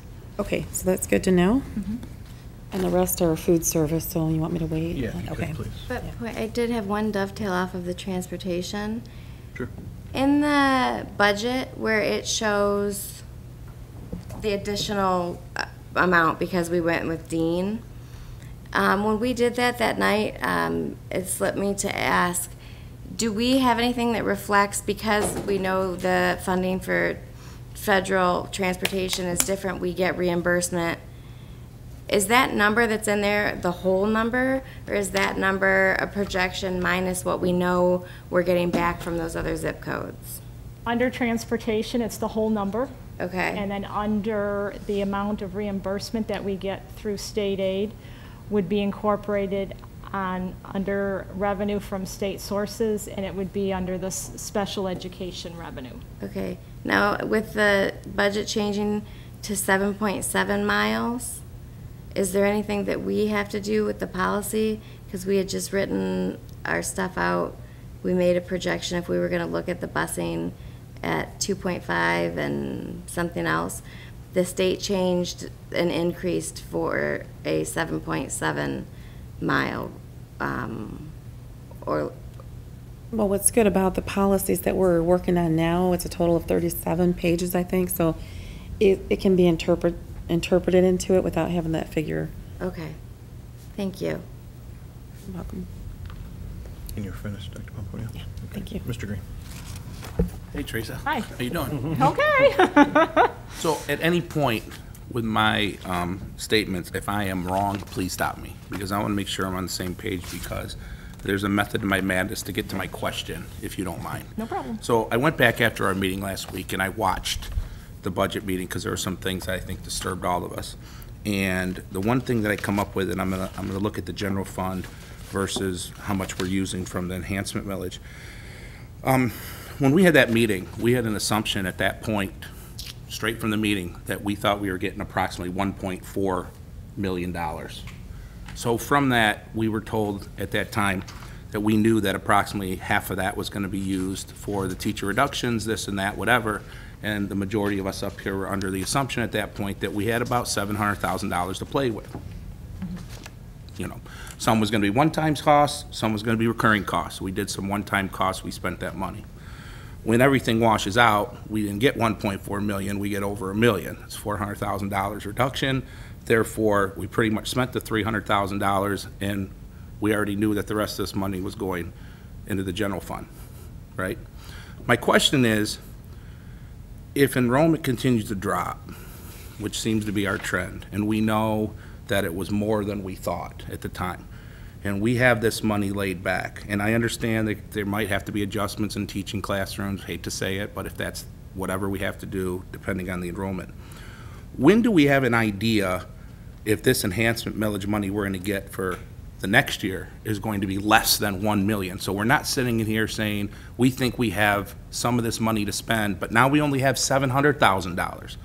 Okay, so we can be a little bit more judicious up here in what we're doing, because we rolled the dice and made some changes thinking we were getting a whole lot more money, and it didn't, in my opinion, we didn't get the answer to what we actually had until after the fact. You understand what I'm saying? So my question is, when will we know where our millage is? If are we gonna only have 700,000 next year? When are we gonna know that before we make some decisions? I have asked, because the schedule that I get that shows the distribution for every district for the enhancement millage comes from Wayne County RESA. And periodically during the year, I have asked for it and not gotten it. We finally got a schedule in May. I will continue to be even more diligent about, because I think I can make fairly accurate assumptions no matter what time of year, and even if they send me the schedule every month, and our percentage within Wayne County changes, then at least I can update the board and and update the budget and look at what our budget is and make some adjustments at that time. Right. Personally, I would so- like that, if that's the will of the board, if we can have a discussion on that So Yeah. at one point. I prefer will have a that, too. discussion with the finance manager at RISA Okay. about if it's, you know, they may be hesitant to give information, you know, what they think might be ahead of time, but I don't know that it's their decision for them to make. I think it's, You know, you want to make sure that we're making good projections based on good numbers, but They- May doesn't help us when we've budgeted 300,000 more back in October. they have to understand that boards have Right. to make decisions based on what we have, too. Right. So we're not in this situation. They have to be a little more conscientious of that fact also, I would think. Thank you. That's my only question for the general fund, Mr. President. Did let Mr. Freitas go and then? Okay, I had to add on to his. Oh, if it's on, It's really, it's an add-on. It's related to the same thing, sure. With RISA, when the figures that they're giving you, with the now newly person or entity added to the pot, the charter schools, is that for the next renewal? Or- Yes. Okay, good. Yeah. Thank you. So nothing is going to change for the first 6 years. Okay. It's when it goes for renewal. Renewal, okay, thank you. Mr. Freitas. My question is, we're projecting 250 loss of FTEs. We have 100 from kindergarten to seniors already, Yep. and then 75 that we lost from September to February. So we have about 75 students to play with. Are you confident in that number? I was conservative in my number. Okay. Last So if we year, lose I 50 was a little bit lower. If we and we only end lose up losing 50, more. it's $196,000. So we have to really be diligent in trying to stem that loss. Mm-hmm. Right. Do we have anything in place that we're doing to, Well, I keep track during the summer of the applications we get. Really, as soon as the first day of school starts, they count kids in classrooms before the count day. And actually, so we're tracking it, I believe, every week until count day. And that gives us a good indication. The problem, or the thing that takes a little bit longer with our count, is Asher, because it's a lot of partial FTEs. So a lot of times we have a good idea of everything else, and then we have to wait a little bit longer before they determine the actual FTE equivalent of the students that are in grades 9 through 12 at Asher. and what Ms. Mossop was saying earlier about working with the realtor companies, when we know people move into Southgate, if we could send them a welcome package, like, welcome to Southgate, here are our schools, here are your options, to really talk about all the good we're doing in Southgate, and this is the best choice for them. Actually, Neil, that is something that initiative, we used to have a committee, community and family, and we were gonna invite all local realtors to come and meet with 2 members of the board for us to tell them why Southgate is the best choice for students and parents, and give them our flyer material so that anyone who gets that folder to go look at the house already has some school stuff that isn't just general or random. It's like personalized for them. That's my only question for the general fund right now. Yeah, I made a note of it, and I'm gonna definitely look into that. I have this $804,000 coming out of the enhancement millage is really kind of troubling me. Me too. So last year, we put about $600,000 from the enhancement millage towards teachers. That's correct. And we did that under the belief that we were right-sized. But you're telling us now, and I think you told us last week, we weren't right-sized. We were reducing class sizes, and with the loss of students and the level at what we were using money to reduce class sizes, I had concerns about that we're doing it correctly. And that was last And spring? balancing it correctly. And that was last spring? That was last spring for 2017-18, yes. Okay, so proposing this same budget last year, you had those concerns, Yes. and we didn't hear about them. We talked about it during the budget, when we did the amended budget in December. I'm not talking about December, I'm talking Right, about when we right. saw this budget last year, a year ago, when we're setting our budget for the whole year and how much money we're gonna spend and how many teachers we're gonna need. We didn't hear we're $800,000 overspent on on staff. At that time, we weren't, because we didn't allocate all of the enhancement millage budget at the time of the original budget, because a year ago, the school aid bill was not signed by the governor, and it wasn't signed until July. So there were a lot more unknowns than there typically are. So then, when the amended budget came, But that's action that needs to be taken before September 1. I mean, if you knew in July, telling me about it December doesn't do me any good. And I'm trying to remember back to our conversations in December, and again, it was a lot of, this isn't really it, because we're doing this early because the previous superintendent's leaving. So it wasn't, and I'll tell you, at no point was it made very clear to me in December, which is too late anyway, that we were $800,000 behind. Because we're basically scraping 80% of our enhancement millage for this year to cover overstaffing for last year. On top of the 600,000, so that's 1.4 million from enhancement millage that we're putting in 2 years to cover essentially overstaffing. so we, I have concerns about that, Was it something that was brought up in finance meeting? not while I was there. And it wasn't brought up when I was there last year, in the last few months.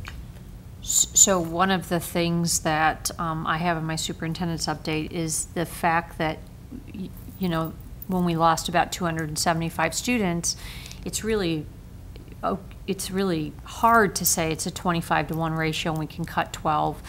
When we think about the K2 class size at about 25, and we think about the 3, 4, 5 at about 28-to-1, and you look at projected numbers, and I'll give you an example. At shelters in kindergarten right now, we're projected to be at 40. Now, those are our students right now that are enrolled. We need about 10 more students to fulfill that, I don't want to say maximum class size, but the ultimate 25 in each classroom. We wouldn't cut a teacher at this point to put a 1-to-40 ratio in kindergarten, yet if we're 10 short in that classroom, and that's compounded over 2 or 3 or 12 across the elementary schools, it adds up very quickly.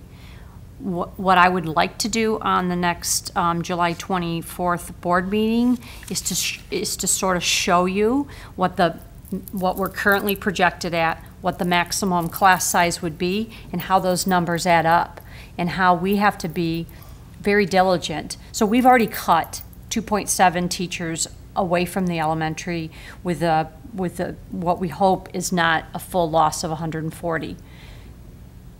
But if we filled all those classrooms at maximum capacity with our current staff without adding any more staff, 140 swing is a very large percentage of part of this problem of, 4 short here, 12 short here. And that's where it's so difficult. If at Davidson, for example, when you have 6th, 7th, and 8th grade and you lose students, all the students are, and the teachers are in one building, it's a much easier to collapse a section, to collapse a class. It's much harder across 4 elementaries. So that 25-to-1 ratio doesn't work necessarily at that elementary, and that's why I know that we were 155 down last year and we took 99, because I've really been checking into it. I understand it doesn't work out perfectly, but it has to work out better than 1.4 million. And I guess that's my concern. I mean, we're talking 1.4 million. That's how much we were overstaffed last year. We gave 600,000 from enhancement millage, and we're taking 800,000 from it this year. What's the number of kids that break even in a class? It's not 25. It's not. It's around 18. 18's a break even? And it depends. Give or take on Master's the teacher. max, Right. yes. Give or take on the teacher, 18 is our break even. That's a very small margin of, 7 kids is a small margin. And yet we open up school of choice every year. And I guess the argument could be made that those students backfill spots, but I don't know, I have a lot of concern with this and how we missed that mark and we were not told this. It's a different story if we're told that. If we're told, hey, this is what's happening, this is the amount of students and we can't collapse these sections because of this. But we weren't told that last year, and I'm lacking a little bit of confidence that we're being told everything this year based on last year's actions. So that's what's concerning me. It's a lot of money, it's a lot of, we basically have, after you figure curriculum and athletics, we have nothing left in the enhancement millage. It's easy, there's, it's zero. And I do have, I have comment. I'll let Dr. Pomponio go, she had me next. Yes. Okay, just to add on to what he's saying, I had concerns, and I have the notes from all of the paperwork from what we had on the enrollment for the past 3 years.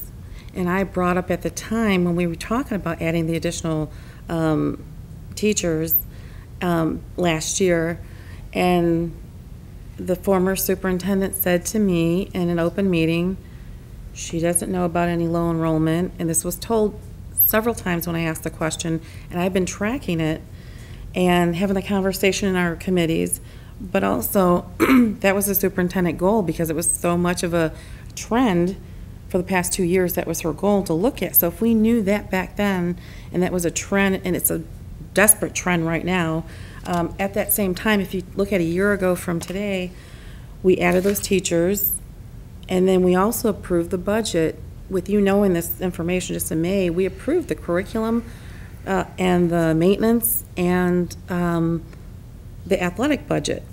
So knowing all of that information, we sat here and discussed those allotments from the millage. So that's why I'm surprised too why this is coming at us like in different pieces, saying that this could have been done this way or this is how we know it now. That's why I'm a little surprised and shocked because we even had conversations about what we want to do with the excess millage money. So all of that's a moot point. When we could have known. At this point, we're living on the enhancement millage, which we shouldn't be. Right. Yeah. But without that, we're back in deficit. That's Right. troubling to me. I want to dovetail after what Dr. Pomponio had said. For 3 years now, I can attest that the conversation has come up, open meetings, work sessions. It was a lot more discussion and information, and like when we come in tonight and there's new things here and we start a meeting, that's why the 6:30 is nice. If there's new paperwork to go over it and things like that, a lot more in-depth conversation used to happen, sorry. But Darlene had been asking for trends since we were looking at different areas of the budget, and in open meeting it was, we don't have the count numbers back, we don't have this back, we don't have this. Well, in my time being stuck at home the last week and a half, I decided that I was going to learn everything there is to learn about Munetrics. Those reports were in there every year. They were updated every time. And it shows our loss of students. It shows there are things in Munetrics that cause me now to go back. And then the reason I wanted to clarify, going back to we knew this was spring of 2017, think of all of the major things that came to this board from spring of 17 until now. Several very large increases came in front of this board. And when questioned, how are we looking, what do we go with here, we had another amount that, and I am not saying I was against it, should have totally went through the 15,000 that was broken off to the unrepresented employees, which should have came before a lot of other things. And then looking at certain things that I don't think that we would have had dialogue on if we knew in spring of 2017 that we're getting ready to go backwards. We waived the pay to play.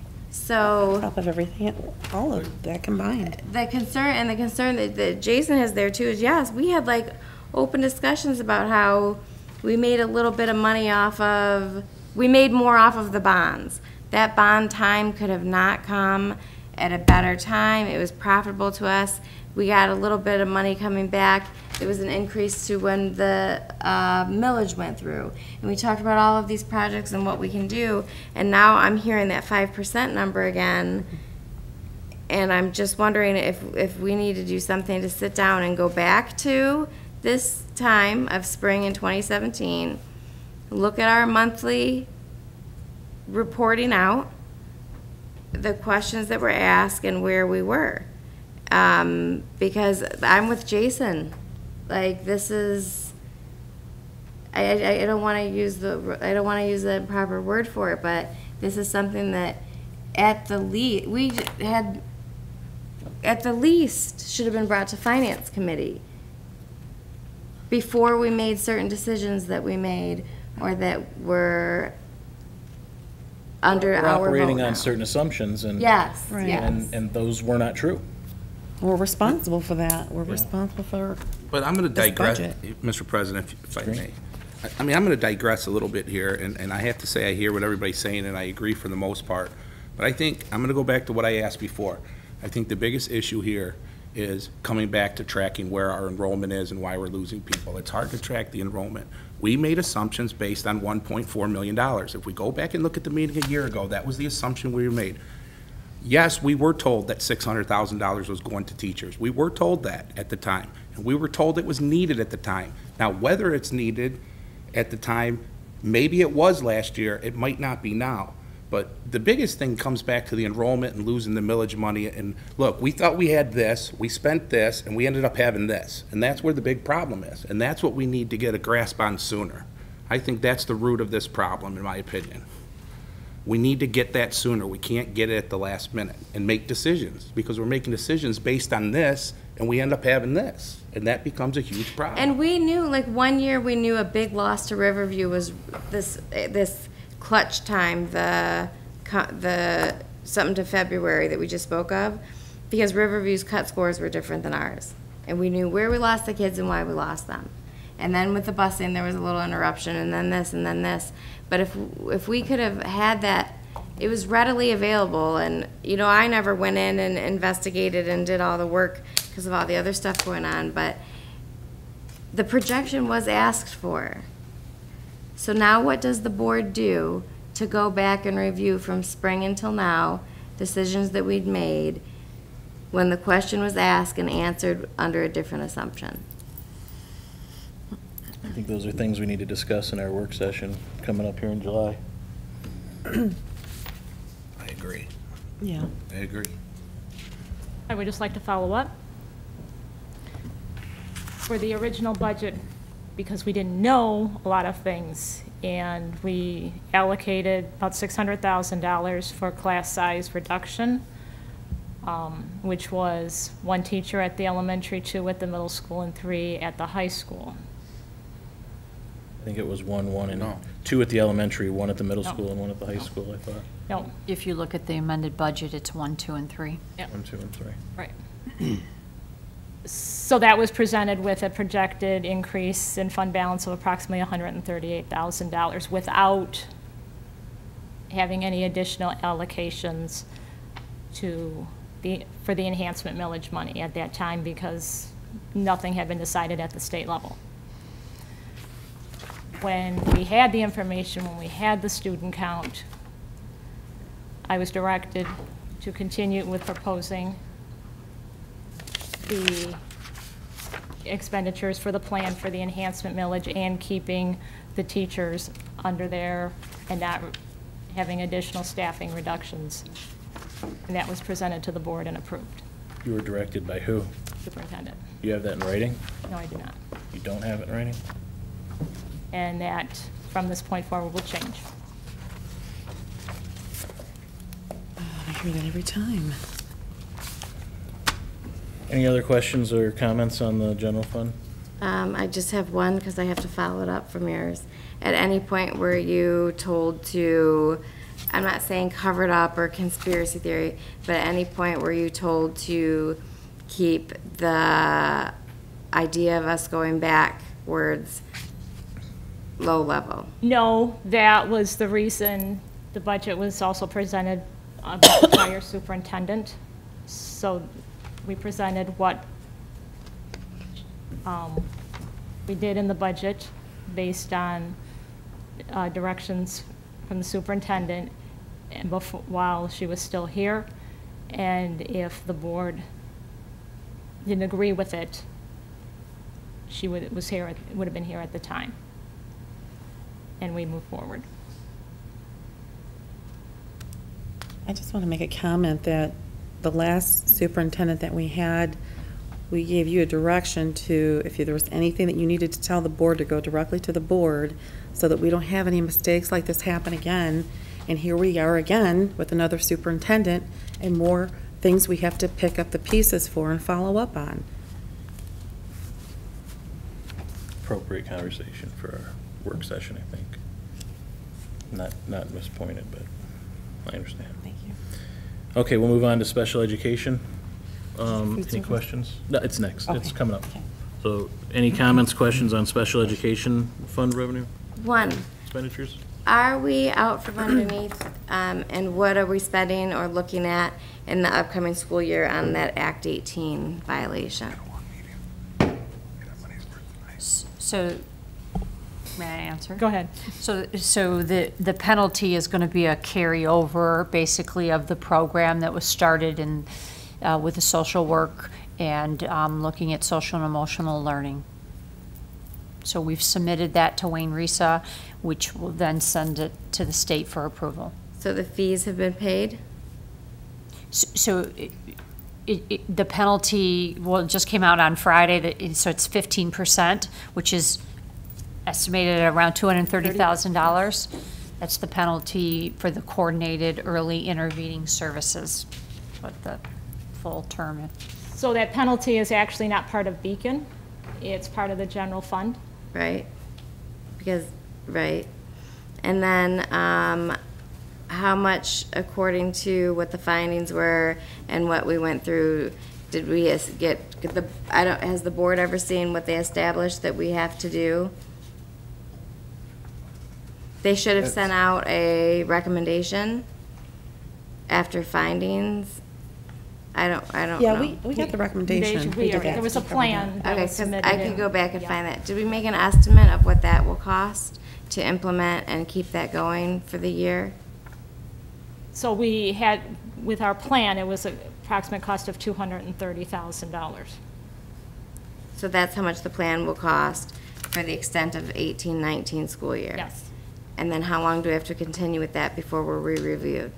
Until they review it again, and then they determine if that continues into 2019-20.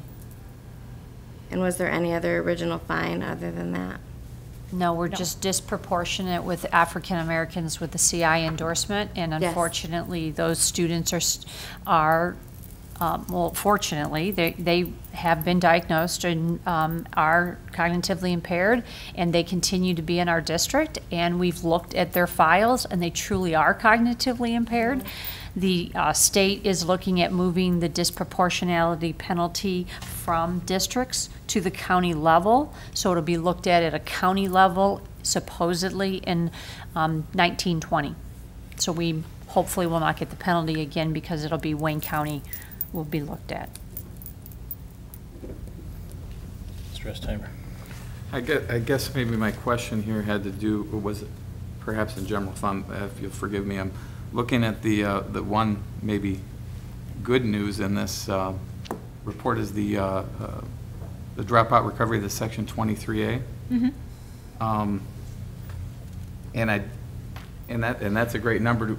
Do we have plans to go after that? We've had estimate of 70 students in program for 12 months, and we're looking at an increase in our revenue of almost 400,000. It seems like that, other than going after the FTEs, which is always the main goal, is to try to get more students. It seems like this is a program that we should probably take full advantage of. I just wondered if you've discussed or. Right. Please. I feel the same way. And right now, our money is actually, a portion of it's going to Graduation Alliance. So there's been some conversation with our Atlas Southgate online learning program about making that our own.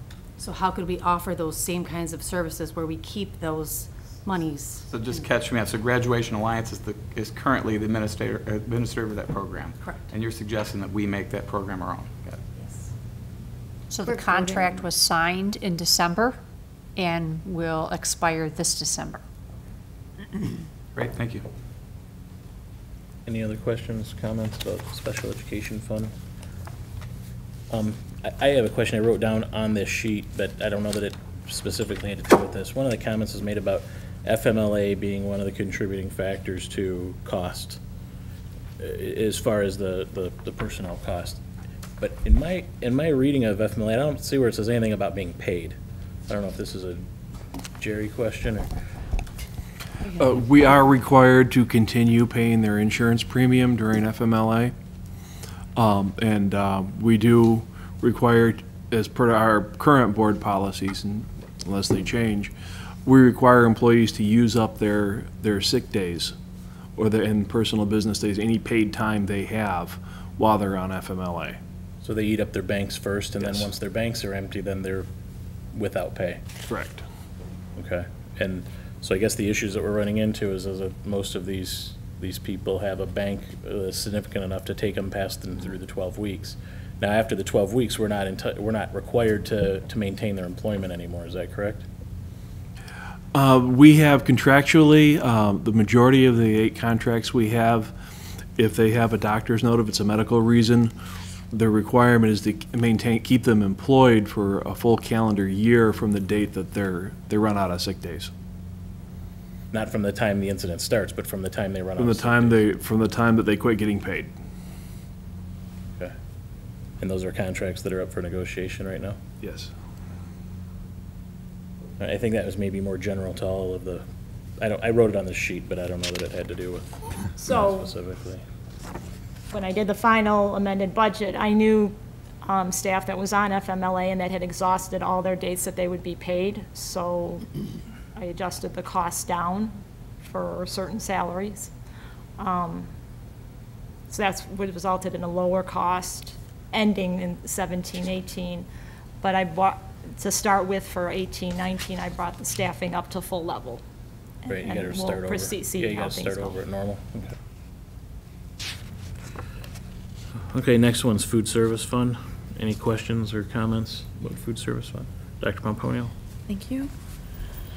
Okay, we have a projected fund balance of 0, and you said 2015 or 16, it was 2014, 2014? 315,000. Okay, so the progression of that to happen for our deficit, can we see, because I know I can look through my paperwork, but can we see what has transpired between those 3 years?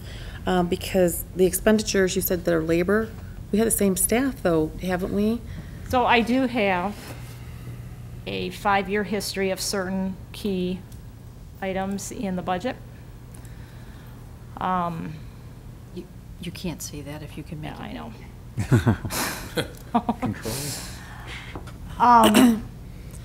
Because I don't want to interrupt there, but we've had the same staff with this high seniority, Better. and we've had different changes occur which lead us to this current deficit. And typically, for years and years, we would monitor, it was a money-making program, and we would monitor it so much so that if it were going towards somewhere where we need to share services, Lincoln Park's waiting for us to share services. So I want to know what exactly happened besides the state funding and the lack of funding. Something has had to have happened where we're getting the surprise right now, because I know Rebecca too, we've always monitored it. We were proud of the program, so this is coming as a shock to me, and I guess I want to know the details as far as why this is happening this way, why the numbers are like this. Would Dan be better to answer that? Well, Let's- yes, in part, probably. I'd like to just share with you the 5-year history that I pulled together. So again, it's key items, which it represents a majority of the budget. So if you're looking at revenue, the ratio between paid meals and state and federal reimbursement has been very consistent, with paid meals being between 35 and 38%, and state and federal reimbursement being between 62 and 65%. The expenditures, salaries and benefits in 2013-14, they, but if you look, but then you look at, going back to the revenue, you look at the revenue and it's with the loss in FTEs, it's been decreasing. Looking at the expenditures for salaries and benefits in 13-14, we were at 45% of the paid and federal and state reimbursement, which is where we should have been. That's where we need to be. And it gradually increased. There's significant increases in 17-18 and 18-19. Again, if Mr. Connors can add anything to this, the direction that he's been going is trying to do revenue enhancement items that have not always been successful, are not enough, and keeping salaries and benefits are going up with the retirement and FICA costs, and the insurance is pretty minimal. But there's been the staffing level, we've maintained the same serving lines and staffing level during this entire time. Okay, so the free and reduced lunches, is that still high? Do we still have a lot of free and reduced? Yes. So we are, our budget for this year ending is over $700,000. And our budget for 18-19 is still over 600, and it still represents, that's about 2/3 of our main revenue in the food service fund. So Dr. DePomponio, I think maybe, and where if you're going with this, now I know that we'll hear like Mr. Connors put in the new coffee machine, or we instituted this, but we're talking about a really long, like that's a lot of money. Is there a way, and maybe Danny can answer this, can we get every trial, fail and error and cost output? And then the other thing is I don't know if this went through, my kids never saw it, but the kids were supposed to get a survey on what they would like to see as far as foods available to them. Because with staffing how it is. Before we go too far down these roads, this is the function of food service. Ours is really just looking at the budget here. I mean, these are, I guess I want to kind of restrict this to budget questions. Because we have a budget we have to approve. Which is what I'm moving to. Sometime before midnight.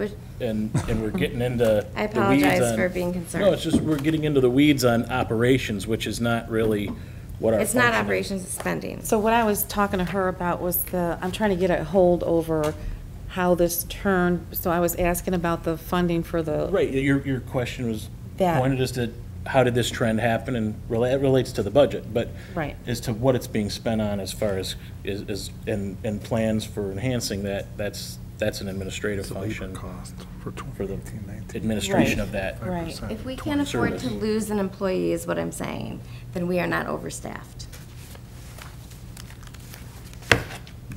So if I can have, I mean, I know you had that 5-year, but if we can have a breakdown, you're the director, if we can have a breakdown of what exactly, maybe something didn't work, the revenue enhancement didn't work, maybe it got dragged on, but we need to know these things a little bit timelier, because we want to keep our staff, and we don't want to have any of these extra things that maybe aren't working.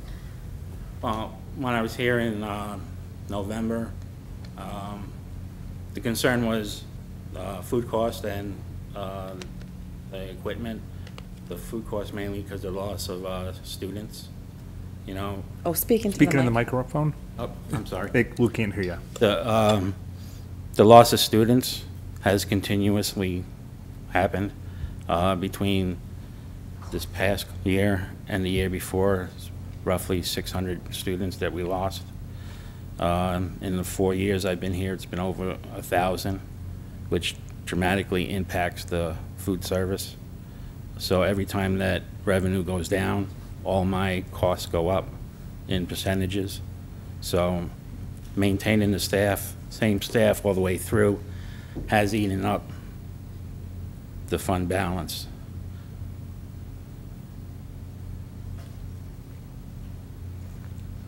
Okay. And in November, I said that I can't cut anything. I'm at the bare minimum of staffing.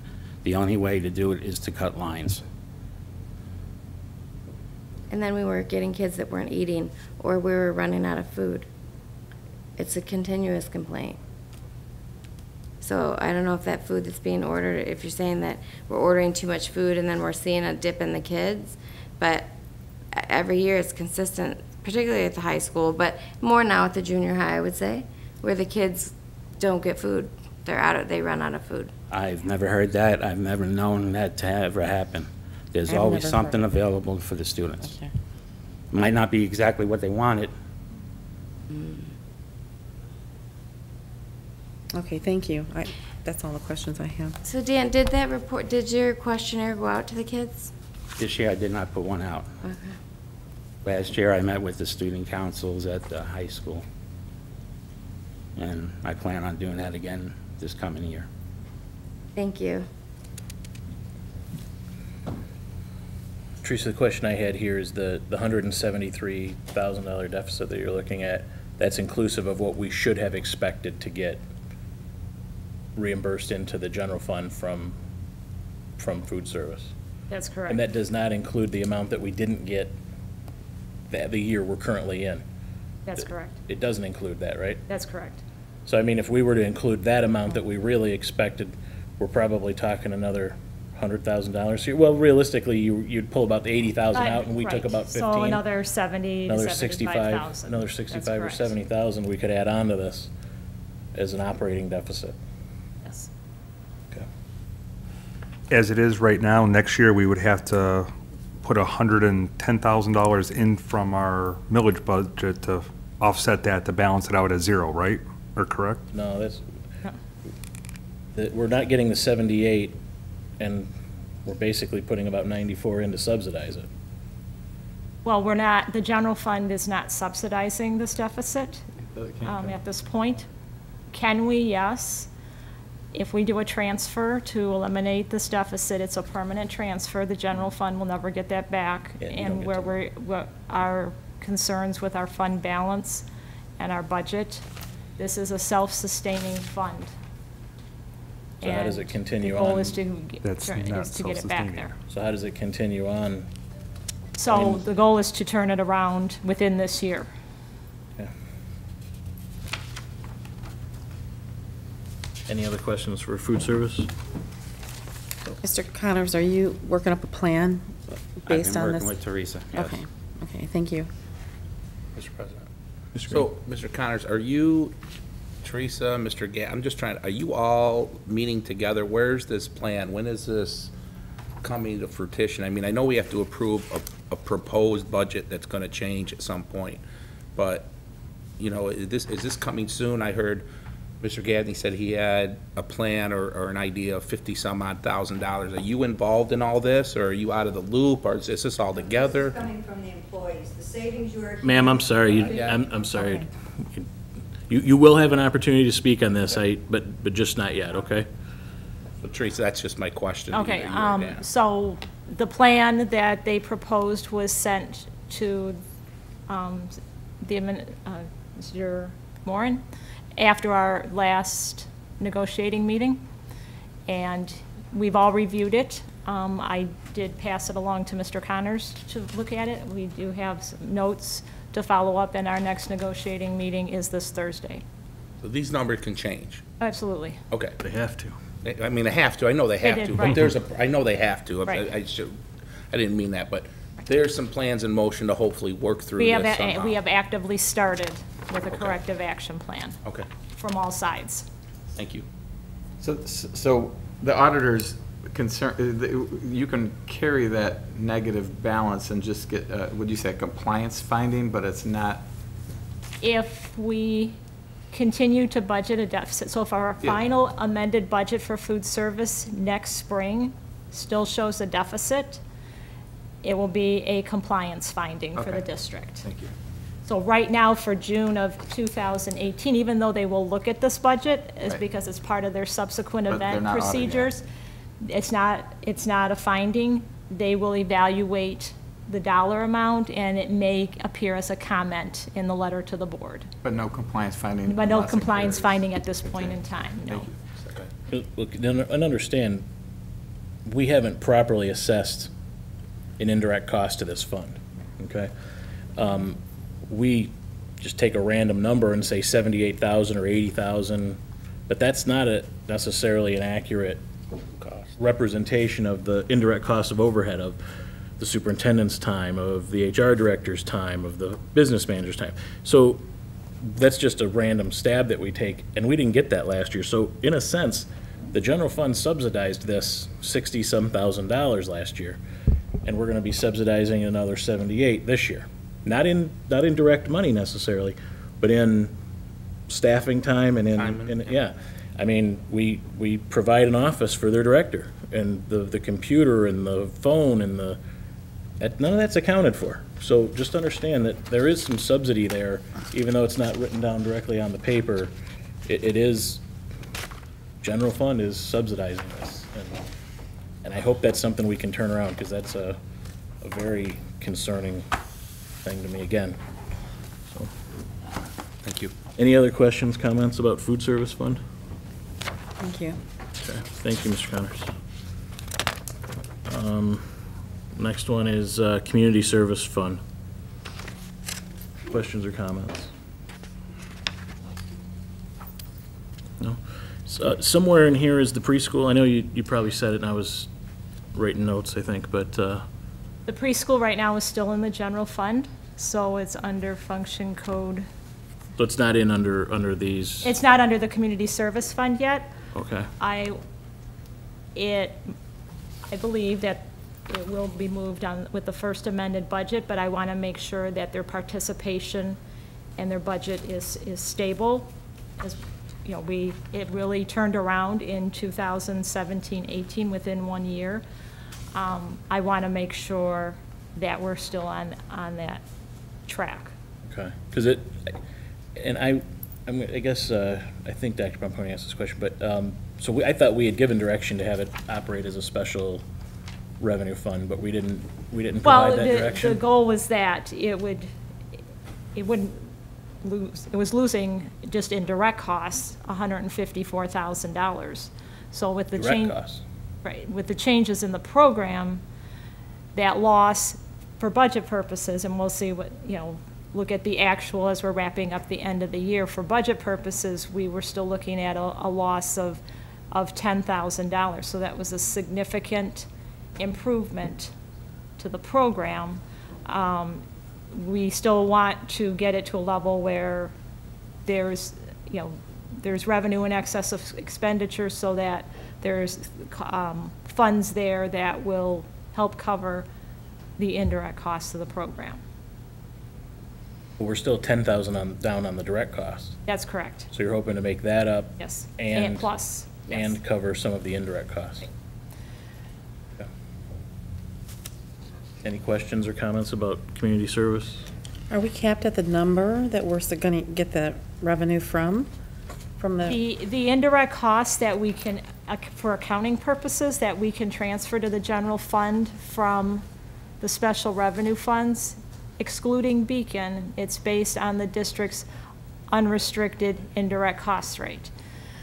So that was 10.84% in 2017-18. Any day now, they're supposed to be publishing the rates for 2018-19. So that's legally what can be transferred from the special revenue funds, food service and community service, to cover indirect costs. Okay. For Beacon, it's a little bit different. If your indirect cost rate is less than 12%, you get 12% under the agreement with Act 18 agreement. If it's between 12 and 15%, your indirect cost rate, you get whatever that rate is. If it's greater than 50, if the district's rate is greater than 15%, you're capped at 15 under Act 18. And that's all determined by RISA, correct? That's correct. It's under the Act 18 millage and the agreement, yes. Okay. Thank you. Mr. Esther. Teresa, before we close out the hearing, I was wondering if you could please send that to us. That, yes, absolutely. 5-year plan, thank you. The 5-year history. Okay, I think the board's all set with questions, comments, and otherwise. So I'll go ahead and open it up to members of the public. If anybody of the public has a comment they'd like to say about the budget, this is the hearing. This is the appropriate opportunity to do so. So, sir. Same rules apply. You have 3 minutes. Please direct your comments to the board, not any individual member. And I'll try to stay off of what I already talked about. I'll give you some new things. I'm going to tell you that the Teamsters Union disagrees that this is a labor problem. When you say what happened with the food fund balance over the last 3 years, where'd the $314,000 go? These folks, I said earlier, I misspoke. These folks, it's not that they have not had a raise in 8 to 10 years. They have not had a raise in 12 years. The number of people working in the schools is the same as it was 3 years ago, except for the schools that are closed. When someone is missing on a day, the other 2 or 3 people in that school pick up what work is to be done. They don't get paid that whole wage.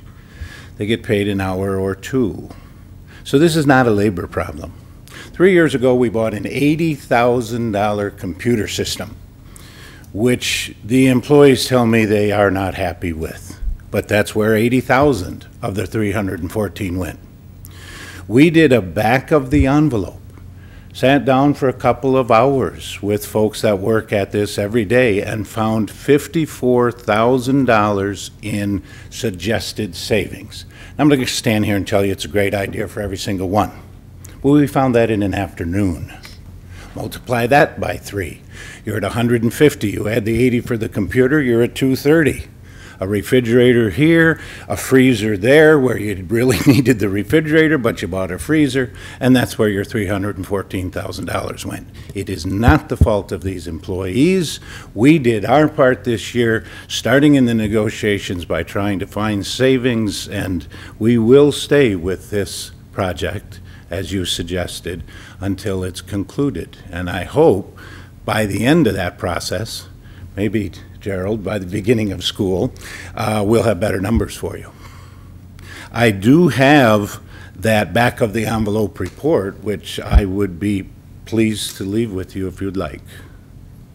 I think that's best done with the administration. If that's where you've given it, then that's the Yeah, appropriate you can place. get it from Gerald, and if you'd like to see it. But do remember, it's the back of the envelope. Thank you. Thank you. Thank you. Anyone else? Ma'am. Please state your name and address for us. My name is Kathy Zello, 13590 Spruce, Southgate. I just have a few comments on this whole thing because I can't keep my mouth shut. I've worked in the district for 20 years for food service. In 2014, I'm also the union steward for food service. In 2014, as you said, $315,000. I fought for these ladies to get money, a raise for them. Our staffing has gone down from then. We do not have the same amount of people. We do not have floaters. We do not have subs. These women pick up this work when it needs to be done. Now, we come now to a year where we can get money. Because when we had the money, the district was in deficit to the state. Everything was frozen. We couldn't get any money for our people. Now, we come in today. I have 31 women behind me saying this is going to be our year, and this is what they're watching today. It's sad.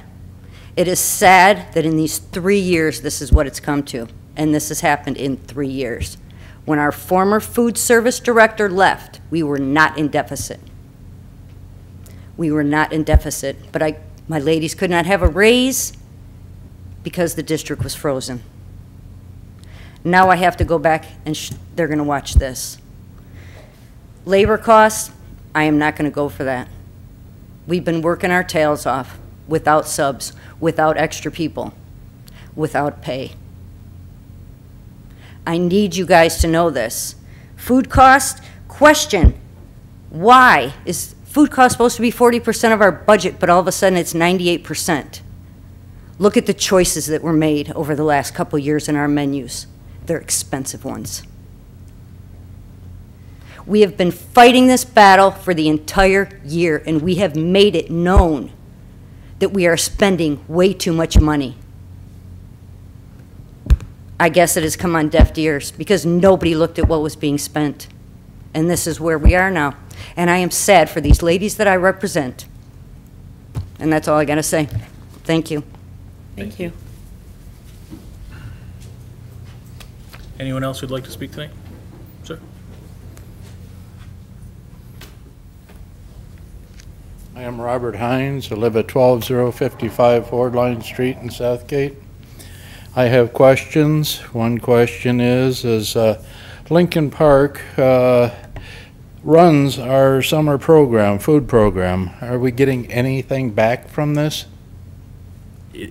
I'm sorry, it's public comment. We can't answer those questions No, right we now. can answer questions. Oh, in the hearing, I'm sorry. Okay. If you know the answer to that, Teresa, jump in. They're using our equipment. They're using everything that we have. But they're providing food to the children. But they're using all of our equipment and everything, but Yeah. basically what you're saying is they supply food and we don't get a penny for it. That's the agreement we currently have. Yeah, okay. And also, I know for a fact that schools at lunchtime are getting deliveries from fast foods. Now, a person can't just walk up to a school and walk in because that's a security reason. But the lunch program is losing money because of this, and this is happening a lot, and not just one school. There are a few schools that I know personally that have this problem. But we are losing money for our lunch program. And why? Because kids can have their parents or themselves make a phone call, and boom, a few minutes later, here the food is delivered. And it's not just, okay, I'll get $5 or $10 worth of food. We're talking $25 to $50 worth of food because they get it for themselves and also other people, other students or whatever. Now, that's interesting. We're losing money that way. Okay. And if people have to drive their students to the schools and we're losing students, well, why can't they just drive them anywhere? Why does it have to be a Southgate school? It could be to a Riverview school. It could be to Allen Park. It could be to Taylor. It could be anywhere. If you got to drive them. Now, when they cut busing, we were told, well, it's going to save the school district $50,000. So they eliminated all the buses. Boom, they sold all the buses. They got rid of a lot of stuff with buses. Now we're getting rid of students the same way because the students are now being driven, and they're like, well, if I got to drive them to a Southgate school, why don't I just drive them over to Riverview? Why don't I drive them to Trenton? I know a lot of them that are doing that.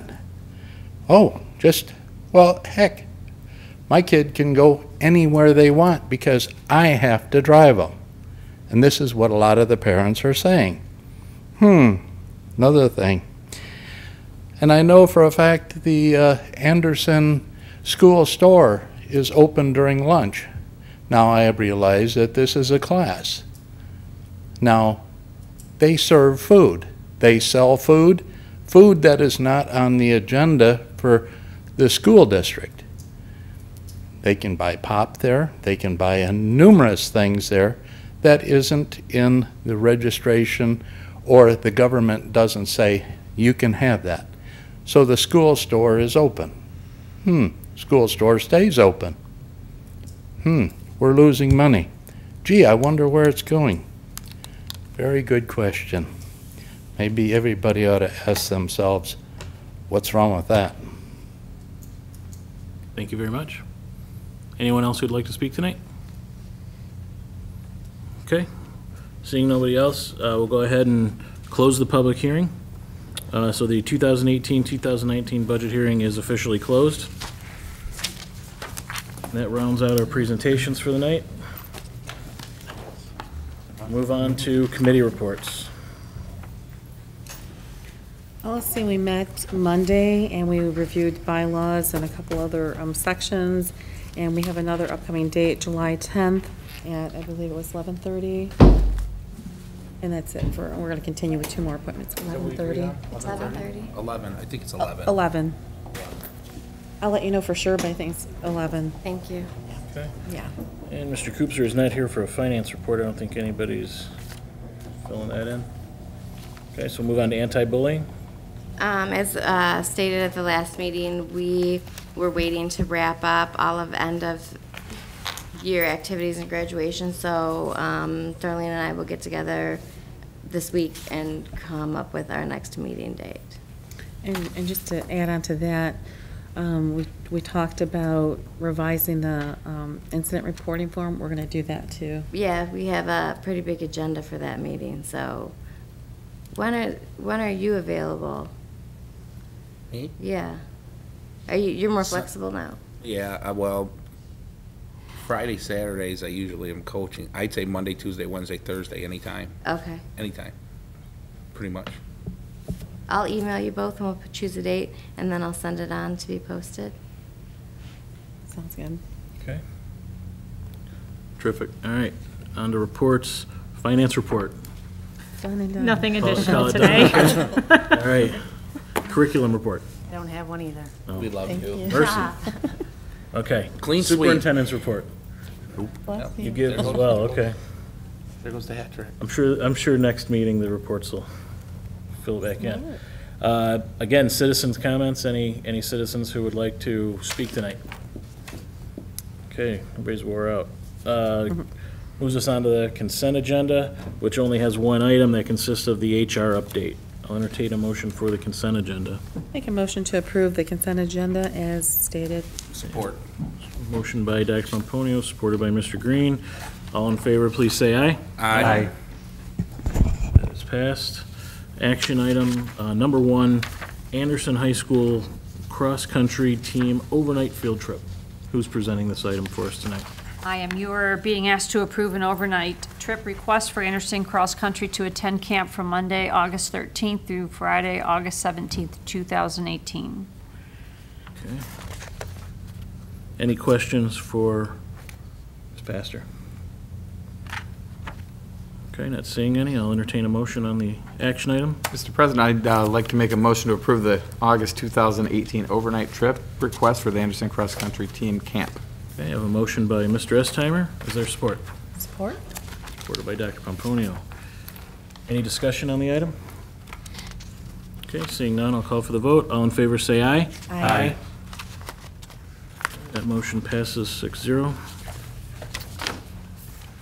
Action item number 2, the resolution for insurance of August 2018, issuance of August 2018 state aid note for an amount not to exceed $3.6 million. This is being presented by Me. Okay. Attached, you have the resolution authorizing the issuance of the August 2018 state aid note for an amount not to exceed $3.6 million. This is an annual resolution. The amount is the same as the current state aid note. The funds are required to meet cash flow needs throughout the year. Our lowest weekly cash balances are typically in May and June, and follows that pattern this year as well. So the resolution needs to be approved and signed tonight, and then the actual state aid note documents will be, you just have to be signed in August when they come. That's it. Okay. Any questions? Okay, seeing none, we'll entertain a motion for action item number 2. Make a motion to approve the resolution authorizing the issuance of the August 2018 note in anticipation of state school aid August 2018 through the Michigan Finance Authority for an amount not to exceed $3.6 million as presented. Okay, I have a motion. Is there support? Support. Supported by Mr. Green.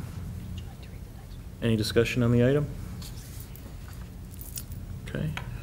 Seeing none, I'll call for the vote. All in favor, say aye. Aye. Any opposed? Okay, that passes 6-0. Action item number 3, approval of 6 through 8 science curriculum. Who's presenting this one?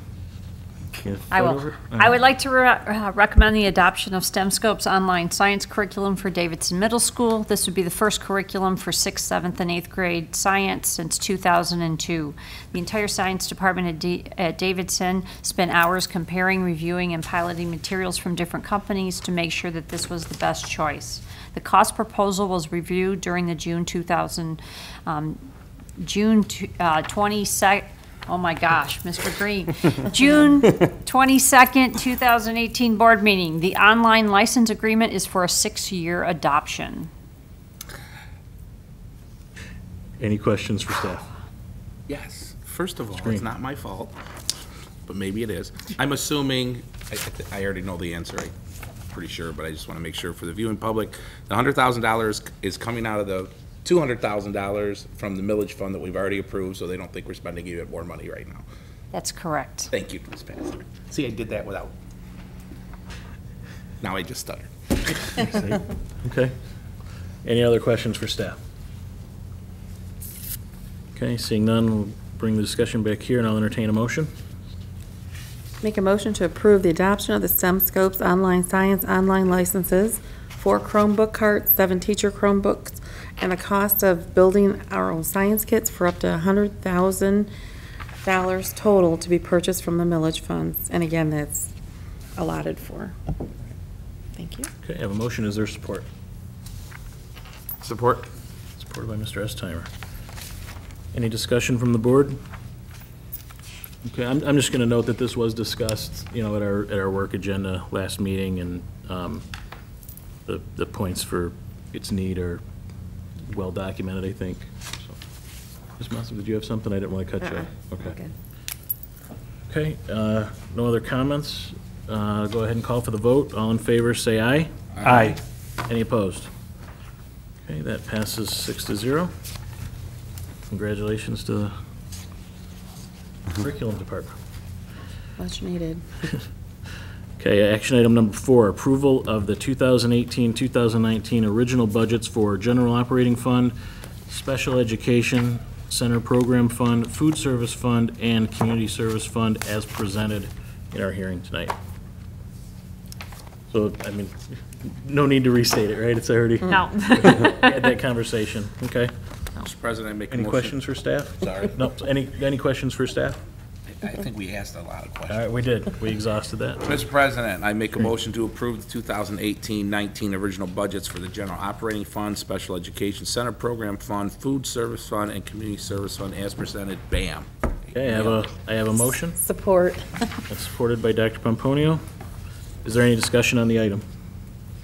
Any further discussion on the item, I should say? Or it's discussion No. about.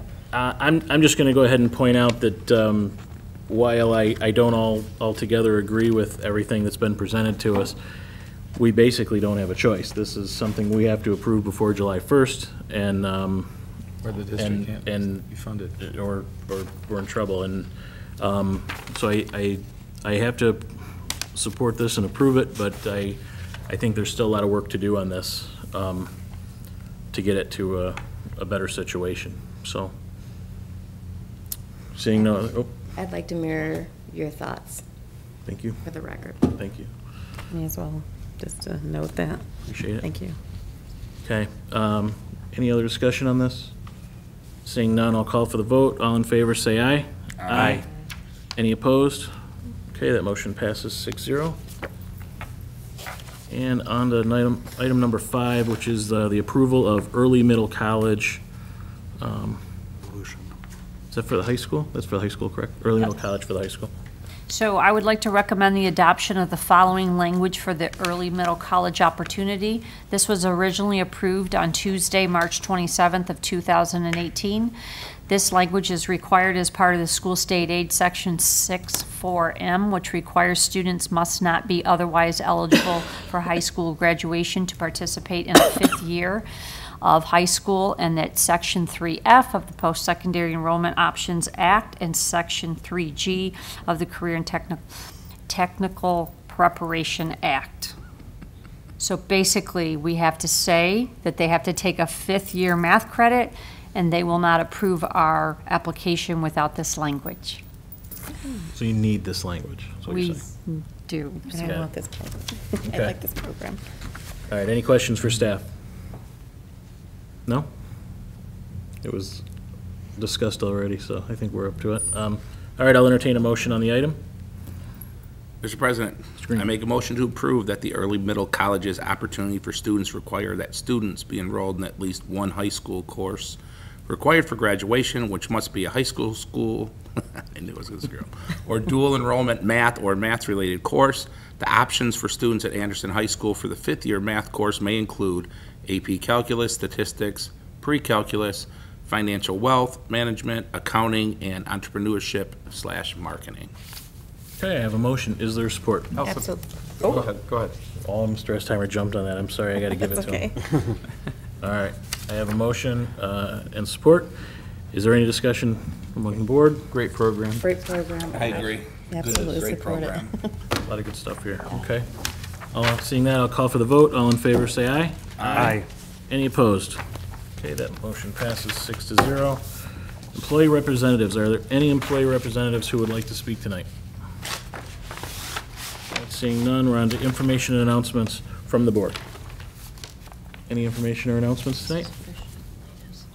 Everybody's. I just have one. Ms. Mossop. I just, in case any of family, friends, or loved ones happen to be watching, my family and our hearts and prayers have been praying for the Majors family, having Marcus's funeral recently, and just to acknowledge that Southgate lost an amazing shining star, and our thoughts are with the family. Thank you very much. Okay. We have no work items on tonight. Mr. so President, I will entertain a motion to adjourn. I'd like to make a motion to adjourn. Okay, I have a motion. Is there support? Supported by Mr. Green. All in favor, say aye. Aye. We are adjourned. Thank you very much.